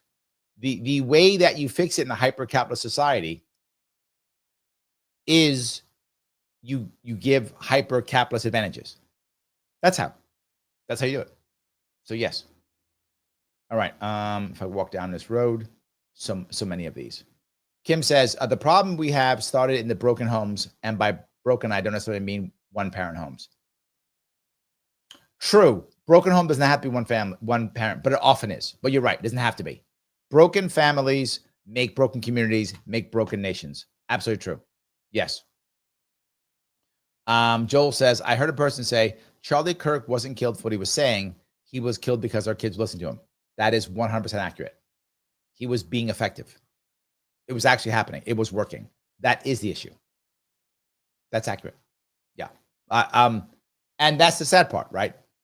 Now that I can't fix it, so now I have to use violence. I see it working, so I have to use violence. Yes. So Phil goes, one time I went to a Christian retreat with a whole bunch of guys from West Point. These guys were impressive, smart as attack, and in great shape. Yeah, you do find a lot of young men who are in a good spot. The problem is when you find young men who are in a good spot, two things are often true. And one thing is they don't have all the things that women want. So maybe they're in good physical shape. Maybe they're good looking. But if you're in the army, you're not making a lot of money. You're not. So you don't have cash. And if a woman's making twice what you're making, which easily could happen. When I was in the Marine Corps, I mean, this is years ago, I never made more than $18,000 a year. That's the highest I made. A lot of women make more than that. So they're not gonna, they might go, oh, Larry, you're a hot, sexy Marine, which I definitely was. But I can't date you. You travel all the time and you make no damn money. So they have to have all those things. And the second piece is, what if the guy does have all those things? What if he has all those things? He's a 23-year-old and he's got the money and whatever status, whatever the modern woman's looking for, whatever that person's looking for, he has those things. Well, he knows he's 1 in 1,000 or whatever. He may not want to commit because he got all the women on him. Also tough. This is not a good world. This is not a good world. So, yeah, we're in a tough spot right now. Kevin says, Larry, you're dangerous because you speak truth. They consider this dangerous. How can we fight back without violence? To be very full with you, you have to have people around you. This is going to sound horrible, but I'm going to be very forward, who are not afraid of violence. That's the hard part, right? So Charlie Kirk needed to have people around him who weren't afraid of violence. And you'd be big enough and strong enough. And they got Charlie before that could even happen. I don't know if Charlie thought about it, but to where there would have been repercussions. If you remember, Trump actually said this. People were worried about him being harmed. If you remember, I don't want to say the words because I'm on YouTube. I get in trouble. And Trump said, if something happens, there'll be consequences. I've left orders. That's some mob boss shit. But that's true. So I don't get the mob because the mob boss, because then the mob comes after me. There must be repercussions for your actions, Kevin. That's the truth. And that sounds horrible. So people have to believe if Larry Sharpe becomes popular or whatever, if that happens and they want to take me out, that if they do something, my people are going to wreck you. They have to believe that. Now, I hope if I become that powerful, I have enough people who would wreck somebody. That would be awesome. I hope that I don't have that now. I hope that happens, Kevin. I hope that would happen. So, yeah, that has to be the issue. You have to hope that's going to happen. So, I know that sounds horrible, but sadly, it is true. You asked the question, I gave you an actual answer. So, Nick says, if talking to people who disagree with you is heresy, the Republic is doomed. That's the fear, Nick. That's the fear. Yes. We need to talk to each other. Plain Nut 767 says, don't worry, Larry. I'll spring for your body armor if you get popular. The problem is the body armor is illegal in New York. So you can spring for it. I'll wear it, and then I'll go to jail. You can't have it in New York. It's against the law. Yeah, I wasn't joking. You cannot defend yourself in New York.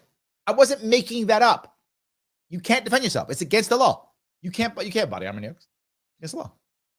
I'm not joking. So there we go. That's how it works.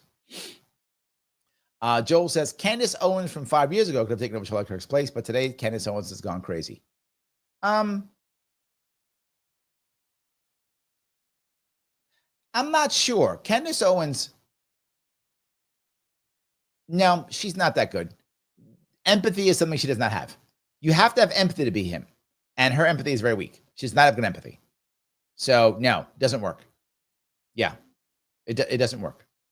So, all right. Missy's like, oh my God, I'm going to let me. You better run, Missy. You better run. Yes. All righty. Kim, Oscar Larry gives me attention every show and I never have to lie about him to get it. True. You don't have to. It's really okay. You can just say some interesting stuff. Yes. Kim says greed is also a sin. Yes. Pride and greed, also a sin. And she goes on to say, don't confuse self-respect with pride. Yes, self-respect is very important and not a sin. It's when you think you're better than everybody and you're tougher than everybody and I'm the coolest. Yes, absolutely. Yes. All righty. Joel says, I have a niece that is gentle parenting. She is raising a monster. Literally says, Joel, gentle parenting does that. I'm going to say something that is controversial in today's world, but I don't care. Kids don't do what we say. They do what we do. Our example is everything. If we are shitty parents, the odds are very high we're gonna have shitty kids. Not 100% true, but the odds are very high. We want to be better parents, people, and that's our example, right? That's the key. Second piece, boys and girls are different. If you don't think that, you don't have to think that, but it's still true. It just is true. This idea of them not being the same is just silly, but it's fine. They're different. It's fine. Whatever you think. I'm not mad if you think what you want, but it's true. And sometimes a boy needs an ass whipping. You can be mad at me if you want to. It's still true. Sometimes a boy needs his ass whipped. I'm not sure girls always do. I'm not sure that's true. But boys, yeah, sometimes your ass whipped. You get your ass kicked. There are many times in my life that my father kicked my ass, and I deserved every goddamn one of them. Just saying. Sometimes boys need that. And well, you should never. Okay, look, you do you. Raise your kids as you see fit. I raised 2 daughters. I don't hit them. I don't think girls need it. Larry, you're a sexist. Then I'm a sexist, whatever, I'm an ist or a phobe, whatever you want to call me. I don't hit my girls. If I had a boy, I probably would have beat his ass a couple times. I probably would have. Because he probably needed it. That's how it works. So anyway, just my view. You do you. Shelly says, my granddaughter is taught how to cope with emotions and she really misbehaves. Her mother teaches it in pre-K, kindergarten, teaches other kids to cope with their emotions and resolve issues. That's the key. You know, one of the things I do with my daughters is I never stop them from feeling. Like I never stop them from having emotions. And very often parents do that. Like they start crying, stop crying. They start feeling bad, stop this. Don't feel bad. I don't stop my kids from having feelings. I let them go through their emotions. I just support them as they go through it. I let them go through it. And they tend to get through them faster. Get through them faster. It's true. But also, when stuff has to happen, they have to do stuff. So Mike says, Niles, yes, that guy. He's not bad. He's better. Yes. Crystal says, all 3 of my daughters don't want kids. They're approaching 30. Yes. This is a common thing. Yes. And again, I'm not mad at them. I'm just disappointed. What have we done? To Patty's point, what have we done in our environment to where our children don't want to have children? Terrible. Terrible. Adam says, as a Gen X, I never prioritize kids. I prioritize my career. I saw the divide coming. However, I also think it needs to be said that family doesn't need to define success. It's okay to be single and childless. 100% true. Yeah. Look, you shouldn't have kids if you don't. I'm not trying to shame people for not having kids. You should do what makes you feel happy. And if you want to have 10 kids, enjoy having the kids you want. My point is we should have an environment to where people should want to, right? We should have an environment with the point of it should be easier and happier and better. We should have good communities where these things happen. I don't want to force people who don't want kids to have kids. That would be horrible, right? Then I just have a bunch of unhappy parents. Why would I do? And unhappy kids. I don't want that. I want to change our environment and our culture to where that's what makes sense, right? That's what I would like to have happen. So yeah, that would be my goal. And I hope it works. So, all righty. Let me walk down here. A couple more of these. Plain Nut 767 says Russians treated AKs like currency, and so they still do.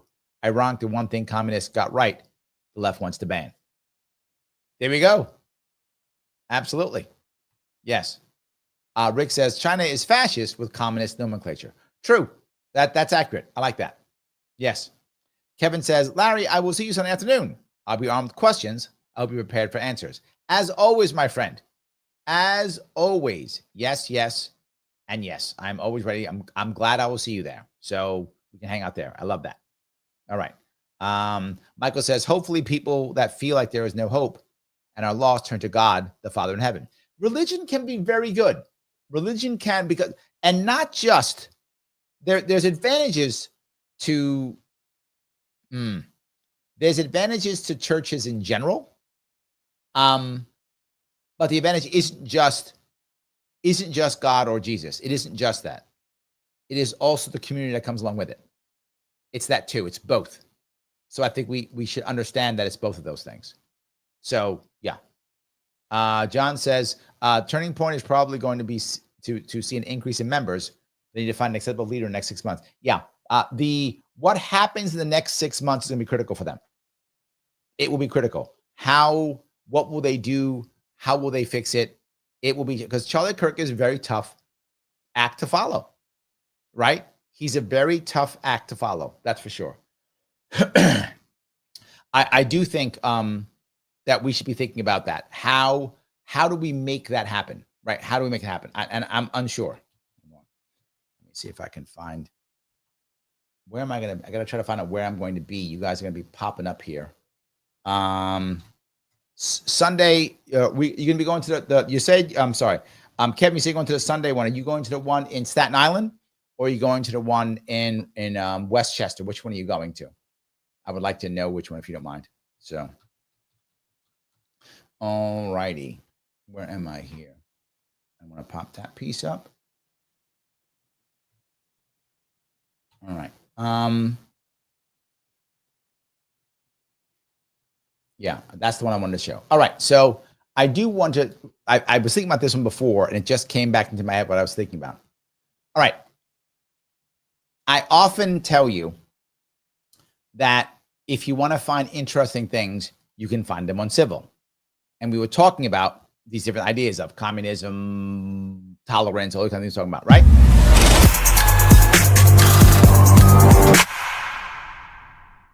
Civil has something for this too, of course. If you want to, do me a favor. Pop on over to Civil, CIVL.com. And what you're going to see is, if you just put in, you look for this, you're going to find this piece right here, which is the cultural bell curve. Why unlimited tolerance ends in communism. What? I thought capitalism was about tolerance. I thought democracy was about tolerance. It is, it's true, yes, but it doesn't mean that you don't have a First Amendment. The difference is, and this is Charlie Kirk's piece, Charlie Kirk has every right to should you. He doesn't have any right to stop you. I have every right to should you. I have no right to stop you. I can tell you, you should do this, you should do that, you should do this. That's my freedom of speech. I have no right to stop you. And if I do it right, I will convince you that you will decide to do the thing that I want you to do, or to not do the thing I don't want you to do. But I only get to do that if I convince you of that. That's an important piece. And they bring up the idea of shame.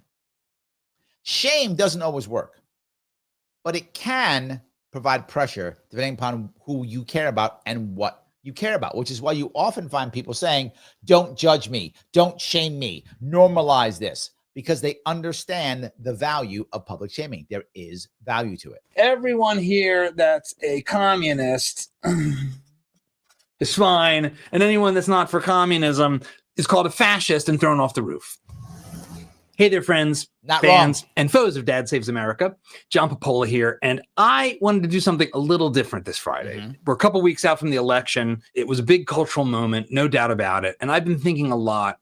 Yeah, and this was a couple of weeks, about 3 weeks right after the election. About the cultural message that has been delivered, but also the challenges that we faced in our culture.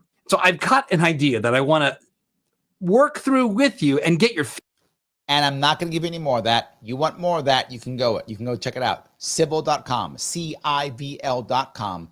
And watch, he's talking, you're going to work you through it. Have a conversation. Not just yell at you. Not just go, communism great, or capitalism bad, or whatever. He's not going to do that.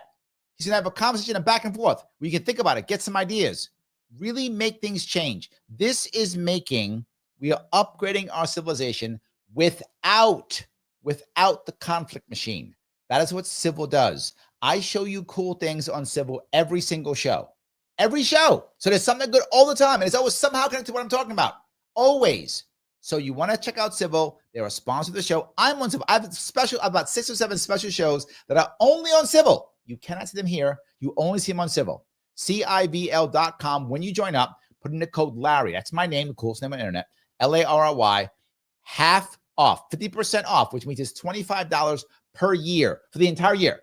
Not $25 per month, $25 for the entire year. The whole year taken care of. And you get something cool that I show you every single day. CIVL.com, code Larry. Check out Civil. They support the show. You want to support the show? Help me out. Go over there. Thank you, guys. All right, we'll grab some more comments if I could. All righty. Let's see here. Phil says, Candace also started when she was young. There is a challenge when elevating people to position of authority and influence when they're too young. Yes. Absolutely. Yes. 100%. So Valerie says, Hochul sucks. Tyrant treating people like babies. Not allowing them to make their own decisions. Sorry, I got triggered. No, you're not wrong. That's accurate. You're not wrong. Yes, absolutely. Yeah, 100%. That's absolutely true. I wish they'd stop trying to help us. I wish they'd stop trying to help us. It'd be nice. Liberty Lady says, if I acted out, all my mom had to do was bite her fist, Sicilian style. I didn't need to get my ass beat often, but when I did, I know I didn't want more. There we go. John said there's a big difference between a quick smack on the hand or butt and beating a child. True, accurate. Yes, that's totally true. Sometimes it's the only way to get a young boy's attention. That's my point. Yes, absolutely, 100%. Christopher says, I think it's more societal pressure. The obsession with careers, wanting to have kids until you're a couple of months out from your uterus falling out. That's funny. But there is an issue there right now. Think about this, right? There is now an entire industry of women freezing their eggs. That's an industry now. You go back, I mean, you can do it because of culture, because of the technology, but now even culturally, right? It's a common thing. Women are freezing their eggs. It's happening all the time because they're not finding the people that they want to settle down with. They're not finding them, right? They're not finding the people they want to settle down with. And that's an issue. That piece is critical. If they find it, they might do it, but they're not. And they're waiting and waiting and waiting. Now, again, it's biology and it's unfair. A man can wait longer, just biologically. He can wait longer if he wants to. He has more of a chance to wait longer. At one point, a woman's not going to be able to have natural children. That can happen unless she freezes her eggs or gets insanely lucky, right? Now, again, you can still adopt. Totally fine. I'm adopted. I'm not against adoption. But again, then a woman has to accept that it's true. And some women don't want to accept that. You may have to adopt. My point is, we're not finding ways to make this happen. We're just hating each other. If you're saying, well, Larry, women want to have kids later. Okay, then we got to accept that as true and then still get together and have those children later, right? Is that adoption? Is that freezing your egg? Whatever. What is the thing? We're not doing that. We're just hating each other. Mad at each other. Have you watched what a sewer TikTok is? Do you understand why China loves TikTok for us? They don't get the TikTok. TikTok is single-handedly destroying our culture. Destroying our culture. Instagram's not helping either. All these apps destroying it. Because now people are like, well, no one's good enough for me. What TikTok and Instagram and all those things do is they increase pride. So every hot guy says, I could have 75 women, and but I need you. And every hot woman goes, I'm the hottest in the world. I want the number one man on the planet. Well, you're both not helpful. You're not helpful. So, yeah. So, Rick says, the last time my mom tried to spank me, I told her, your wrath is magnificent. And she laughed so hard she couldn't do it. The funny part is, my mom stopped hitting me when I was probably about 13, maybe. I forgot how old I was. Because it hurt her hand more than it hurt me. So, yes. So she's like, ow, that hurt. I'm like, you probably shouldn't hit me anymore. And that was that. So, yeah, that's when that stopped. Shan says, in the 90s and aughts, teen pregnancy was a problem when the kids didn't realize how difficult it is. Yes. Yeah, that's definitely an issue. Smite says, do you do what you do to break a wall? Best case scenario. What does timeline look like after you break through? Okay. Yes, I break a hole in a wall, you mean? Yes. So if I break the hole in a wall, which I've been trying to achieve, what happens? And what happens is, once I break a hole in a wall, others will follow me through. Others will follow me through. And what happened last time is in 2018, when I got ballot access, in 2019, we had 107 victories. So we had 107 local victories. It was city council, water board, school board, local victories across the state. We had one big one. We had a DA, Broome County DA. So we had one big one. The rest were much more local. That's what it looks like. Local victories the 2 years after, and then some bigger victories, some county level victories. And then hopefully within 4 years, actually having some type of federal victory, whether that's a Senate or a congressman or something. That's the hope. And maybe even a governorship. That's the hope. So yes. Kevin says, I'll be at the Westminster meeting. Great. Yes, excellent. Here we go. Robert says, what did we do where our children stopped wanting children? I think the rise of the manosphere maybe did not help things along.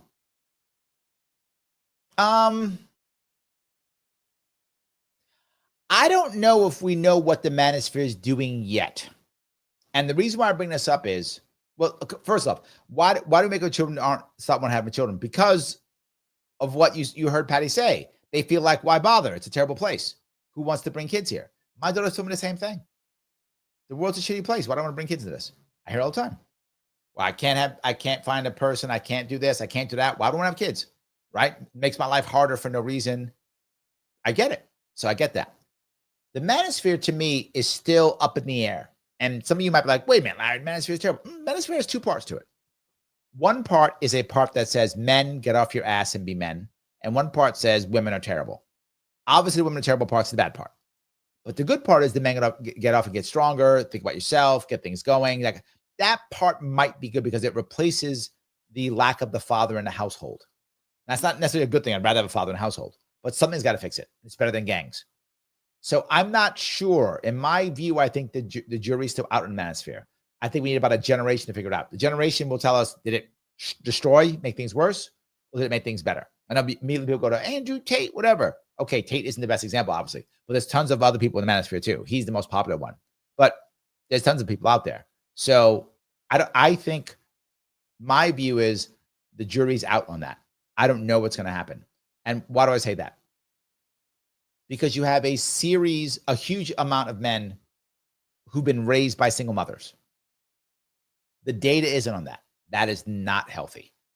Single moms would be angry, but it's just true. The data is in. Statistically, that's not the best way to raise your kid. Just isn't. Again, I know women will get mad. It's there already. It's true. You want to have positive male role models in your lives. And too many young boys don't have that. And the women are unable to provide that or unwilling. I actually don't know. There's no data that I know of that says, are the women not trying or are they failing and trying? I don't know. What I know is it's not happening. So these men are looking for other things in other places, and they're going to gangs and bad things and doing stupid things. The manosphere may pick that up. I don't know if it will. I hope it will. If it does, you may actually wind up having better men in the long run.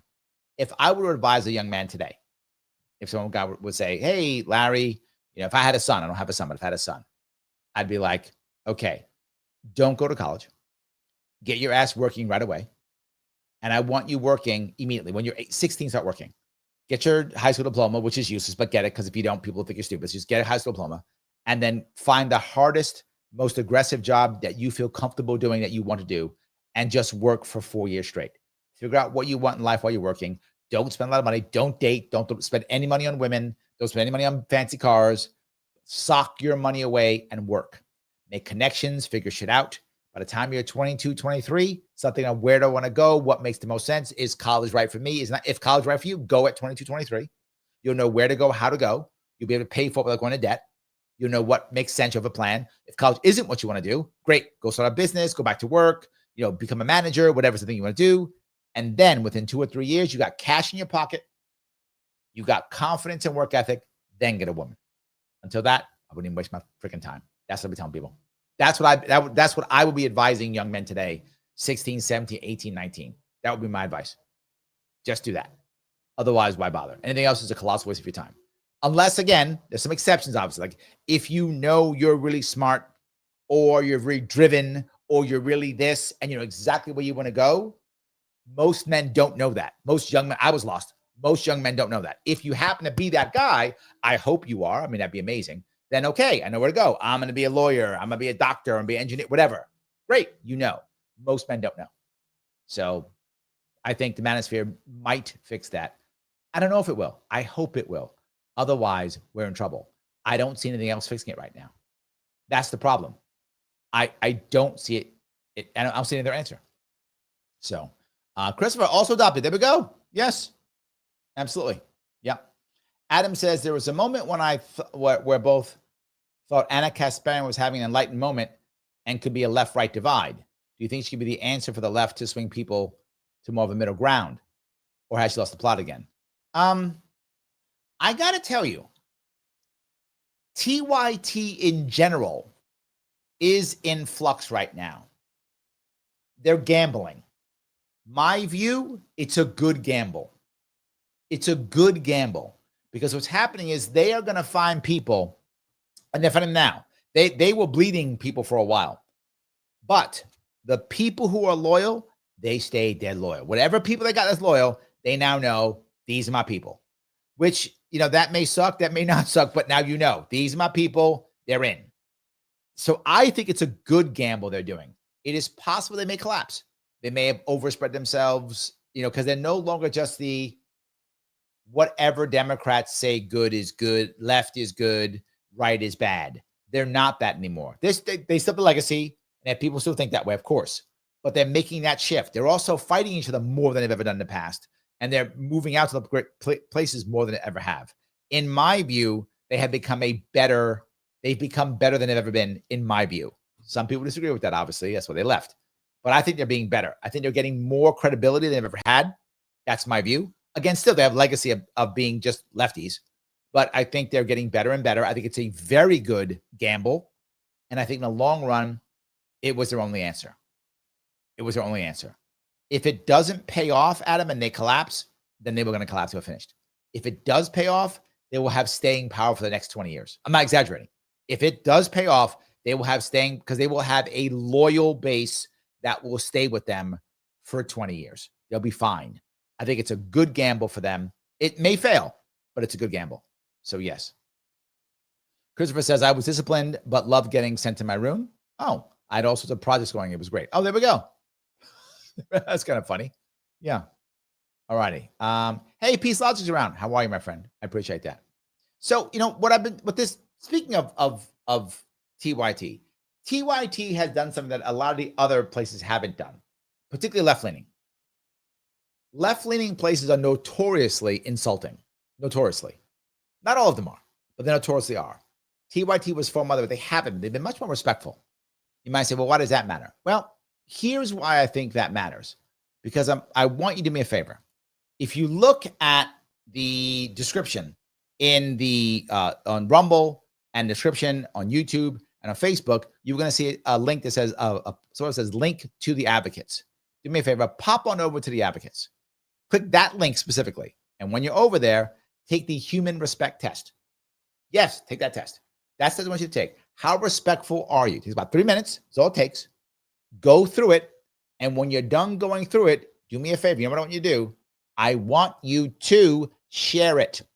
Now, when I was talking to you about civil, what did I say? $25 for the entire year. Yep, that's some money. Not much, but it's some cash. This, free. You can support the show either way. Both ways if you want to. If you love me that much, do it both ways. Do $25 a year for civil, and then come over and take this human respect test. But Larry, I've taken it. Take it again and share it.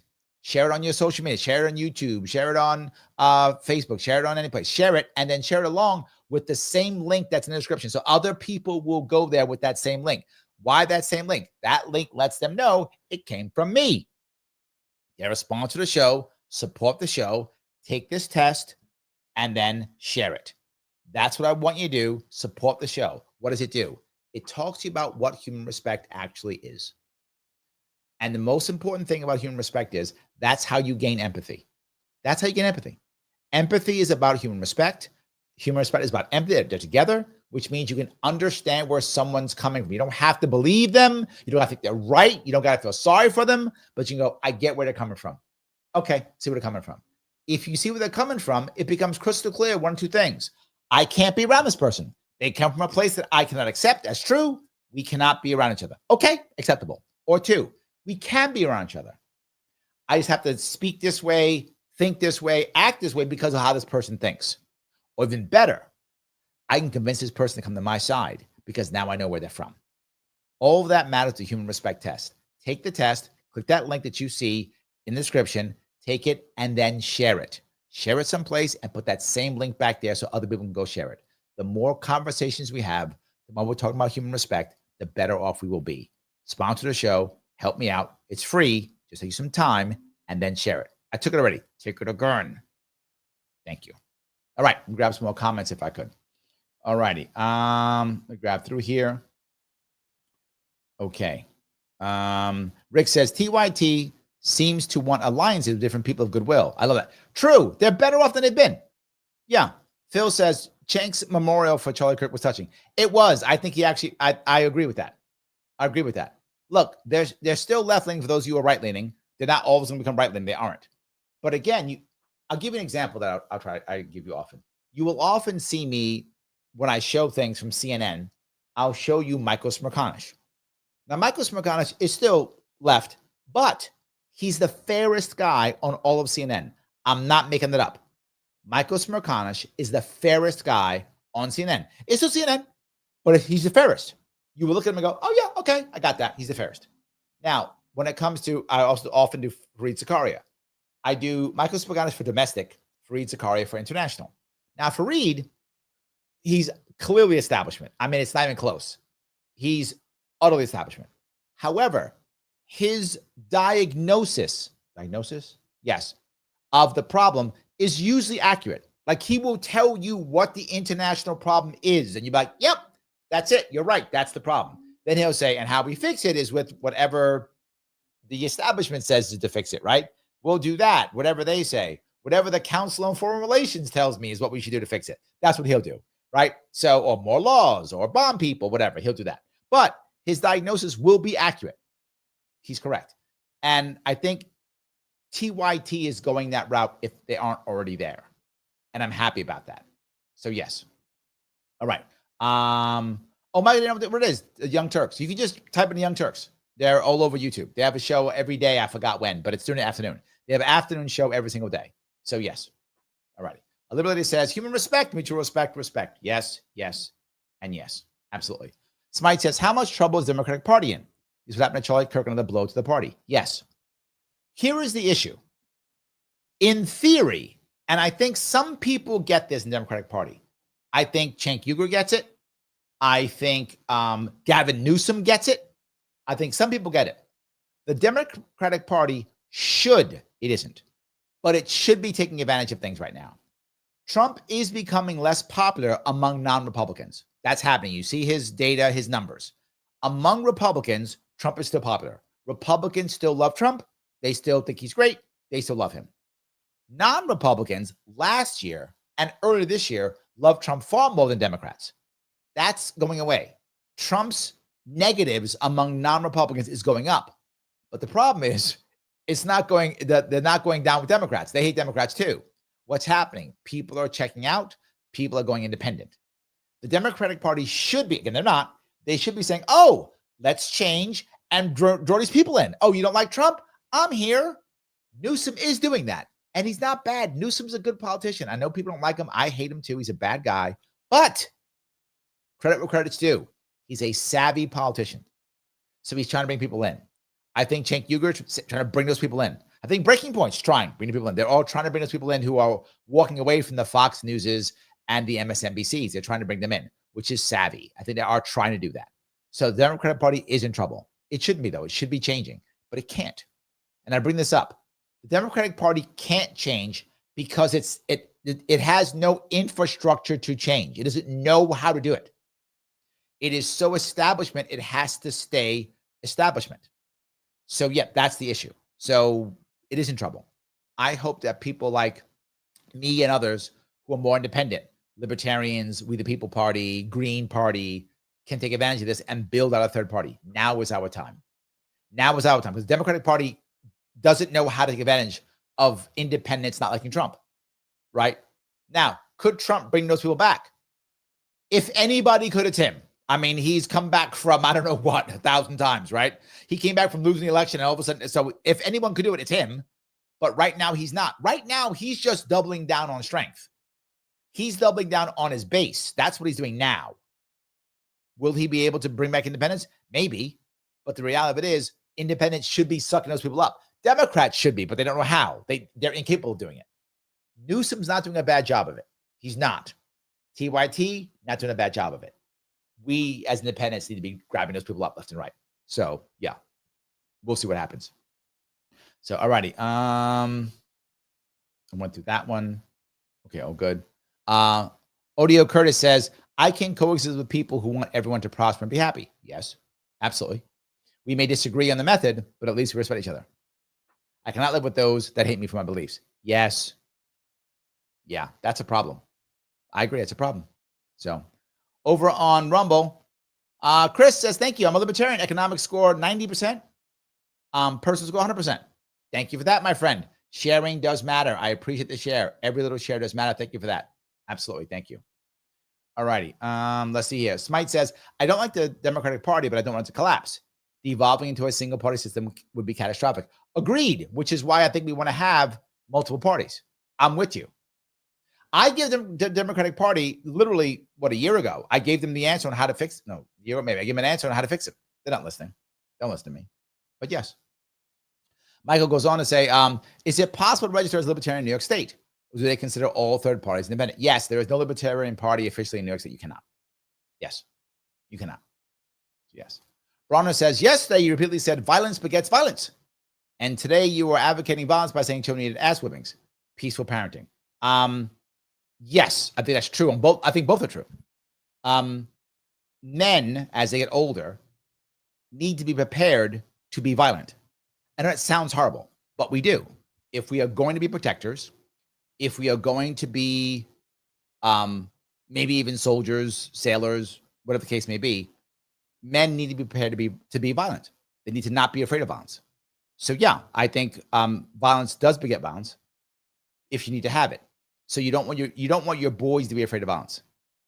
And if that sounds like I don't, maybe I'm sexist then. It's fine. I accept that moniker if you want to give it to me. But boys should not be afraid of violence. Now, it doesn't mean they should want it. I don't desire violence. I am a pacifist completely. I haven't had a fist fight in, I don't know, 20, 30 years, forever. I'm an old ass man. I shouldn't be having fist fights, but I'm not afraid of that. I'm not afraid of that. And I should not be.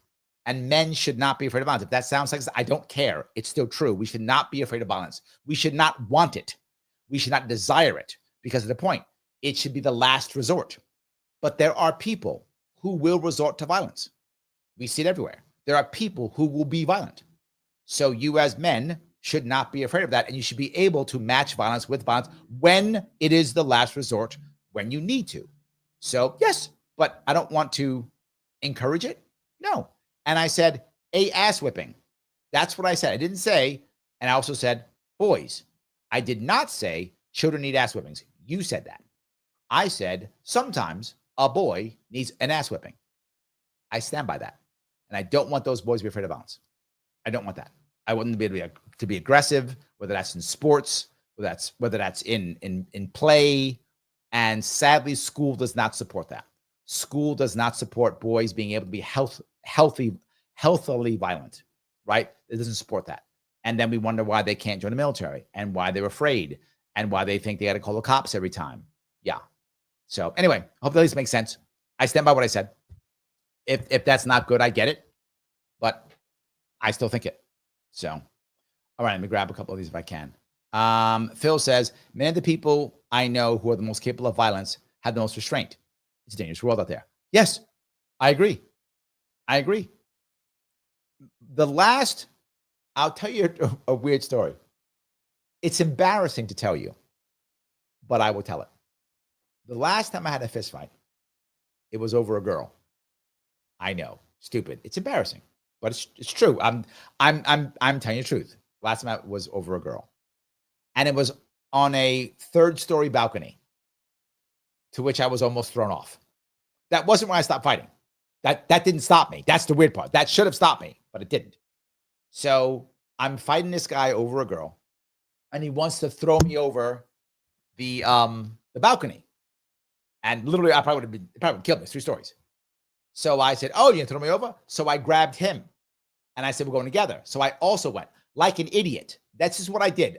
It's embarrassing to tell you, but it's still true. I went to throw him over too. I said, "Well, good. We're both going." So I grab him so we can both go over. Right at that point, he starts thinking, maybe I don't want to go over. So he stops. So I stop. But we don't stop fighting. That's how dumb we are. 2 young men, Marines, who just want to keep fighting because we're stupid and we're just men. But we weren't afraid of violence. So we're literally fighting down a flight of stairs. I know you're going, Larry, that's pretty stupid. Yes, I'm admitting that it's stupid. And I wish I hadn't done it, but I'm telling you the truth. So I go down a flight of stairs, fighting this guy down the flight of stairs, kicking, punching, wrestling, grappling, the whole deal. And eventually I'm hurting physically so bad. For those of you who've been in fights, initially you don't feel anything. After you stop, and relax, then you start hurting. So I didn't feel anything until after. We like stopped for like breather because I'm fighting this guy for a while. And I'm like, really, and then I'm like, ow, like I'm hurting all of a sudden. And I'm like, I'm out, I'm done. I'll just walk away. And he didn't want to fight anymore either. So he walked away. We just both walked away. That was the last fist fight I had. And that was dumb. And the girl came running after me. And I drove off. Sore as hell, mad at her, even though it was my fault. It's her fault too. Anyway, we were stupid. So yes, I'm not afraid of that, but it was dumb. It is stupid. Fighting should be last resort. I should not have fought over her. He should not have fought me. It should not have been a fist fight. It was dumb. I regret it. I tell that story with embarrassment. Anyway, just so now you heard some dumb story I had. So, all right.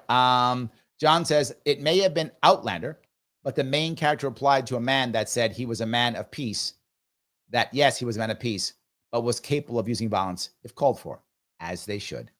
Yes. Valerie says, adrenaline is something. Good story. It is. I didn't feel anything until I stopped. I felt nothing until I stopped. Then I felt it. The next day, oh, I felt that. And you've been in fights, the next day, sometimes it feels worse. So, yeah. But that's a piece that I think is important. So I hope I made sense at least by saying those things. Guys, I want to ask you if you could please click the like button if you haven't already. It does matter. I keep bugging you, but I want to make sure you do it. Please click it. If you haven't shared this or posted this, please do so. Every bit counts. It's how I'm going to grow.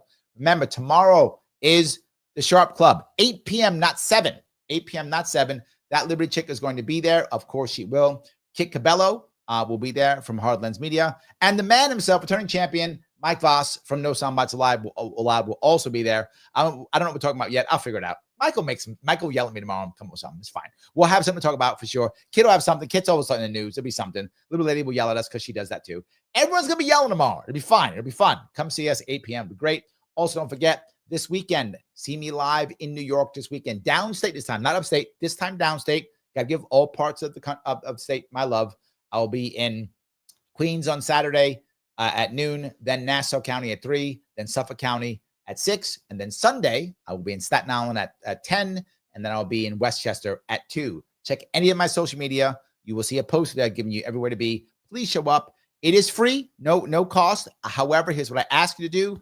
It's at a local place. Please buy something. If you're not in a good financial spot, buy a soda or a coffee or something. If you're in a good spot, please buy a meal, right? If you're in a good financial spot, please buy a meal. If you're not, buy a cup of coffee or a soda. Support the local business. I talk about local. It does matter. That's why I do it. If you have not followed me on Facebook, X, and Rumble, please go do so also. I would appreciate it. But remember the new rules for Mr. Rhythm, Algo, Rhythm. Remember, comment after the live. Here's what I want you to ask about. Do you think that the gender divide or the sex divide or male-female divide, whatever it is, do you think it's really affecting us, and how? Do you think it's affecting us, and how? That's what I want you to talk about. Before I go, though, I want to ask a couple of these if I could. Kevin says, Larry, what's wrong with me? I see these horrible things said, and my instinct is to want horrible violence. Then I think there are people. You are human. You are human. That is what you are. You are not. You're human. It is natural for us to feel this. Doesn't mean you have to act. I feel it too. Doesn't mean you have to act. That's it. Bronner says, I disagree that you are a pacifist. You're a statist. I don't mean it to be a pejorative, but you believe in legalized violence to the state. I do. Bronner, I don't know what you're talking about. You're pulling some shit out of your ass. So why would you think that I agree? And that's I don't know. You pulling out your ass. I appreciate the comment, but I don't know where that's coming from. Is that for someone else? Maybe. Is that maybe someone else? Maybe that's not for me. Maybe it's not for me. I don't know where. I hope that's not for me. I don't know where you would come up with that. So, all righty. Let me keep going down. If I grab a couple of these. Valerie says the rest of the story, girl lost Larry. True. that is true. Yes. Bear says, Larry, you're the best man. I appreciate that too. Yes, absolutely. Bronna says, I don't want anyone to be afraid of violence. I want us as parents to avoid teaching our children that violence is not the answer by using violence to teach them. I agree. I don't use violence on my daughters. But would I use violence on my son? If I need to, I would. Thank you for your response. Of course, I respond to everyone, even if they insult me. I don't care. If I don't know if you're trying to insult me or not, but it doesn't matter. I still do it. I chat with everyone. So yes, I'm glad we're able to have that back and forth. So again, guys, please comment after the live if you would. And if when you're watching this is not live and you're watching it and it's like a day or two later, you're gonna see 2 videos pop up. Please watch one of them right away. Mr. Rhythm, Algo, loves that. This is how we grow. I'll be back on tomorrow at 8, and then I'll be away weekend, but back here on Monday. I will see you all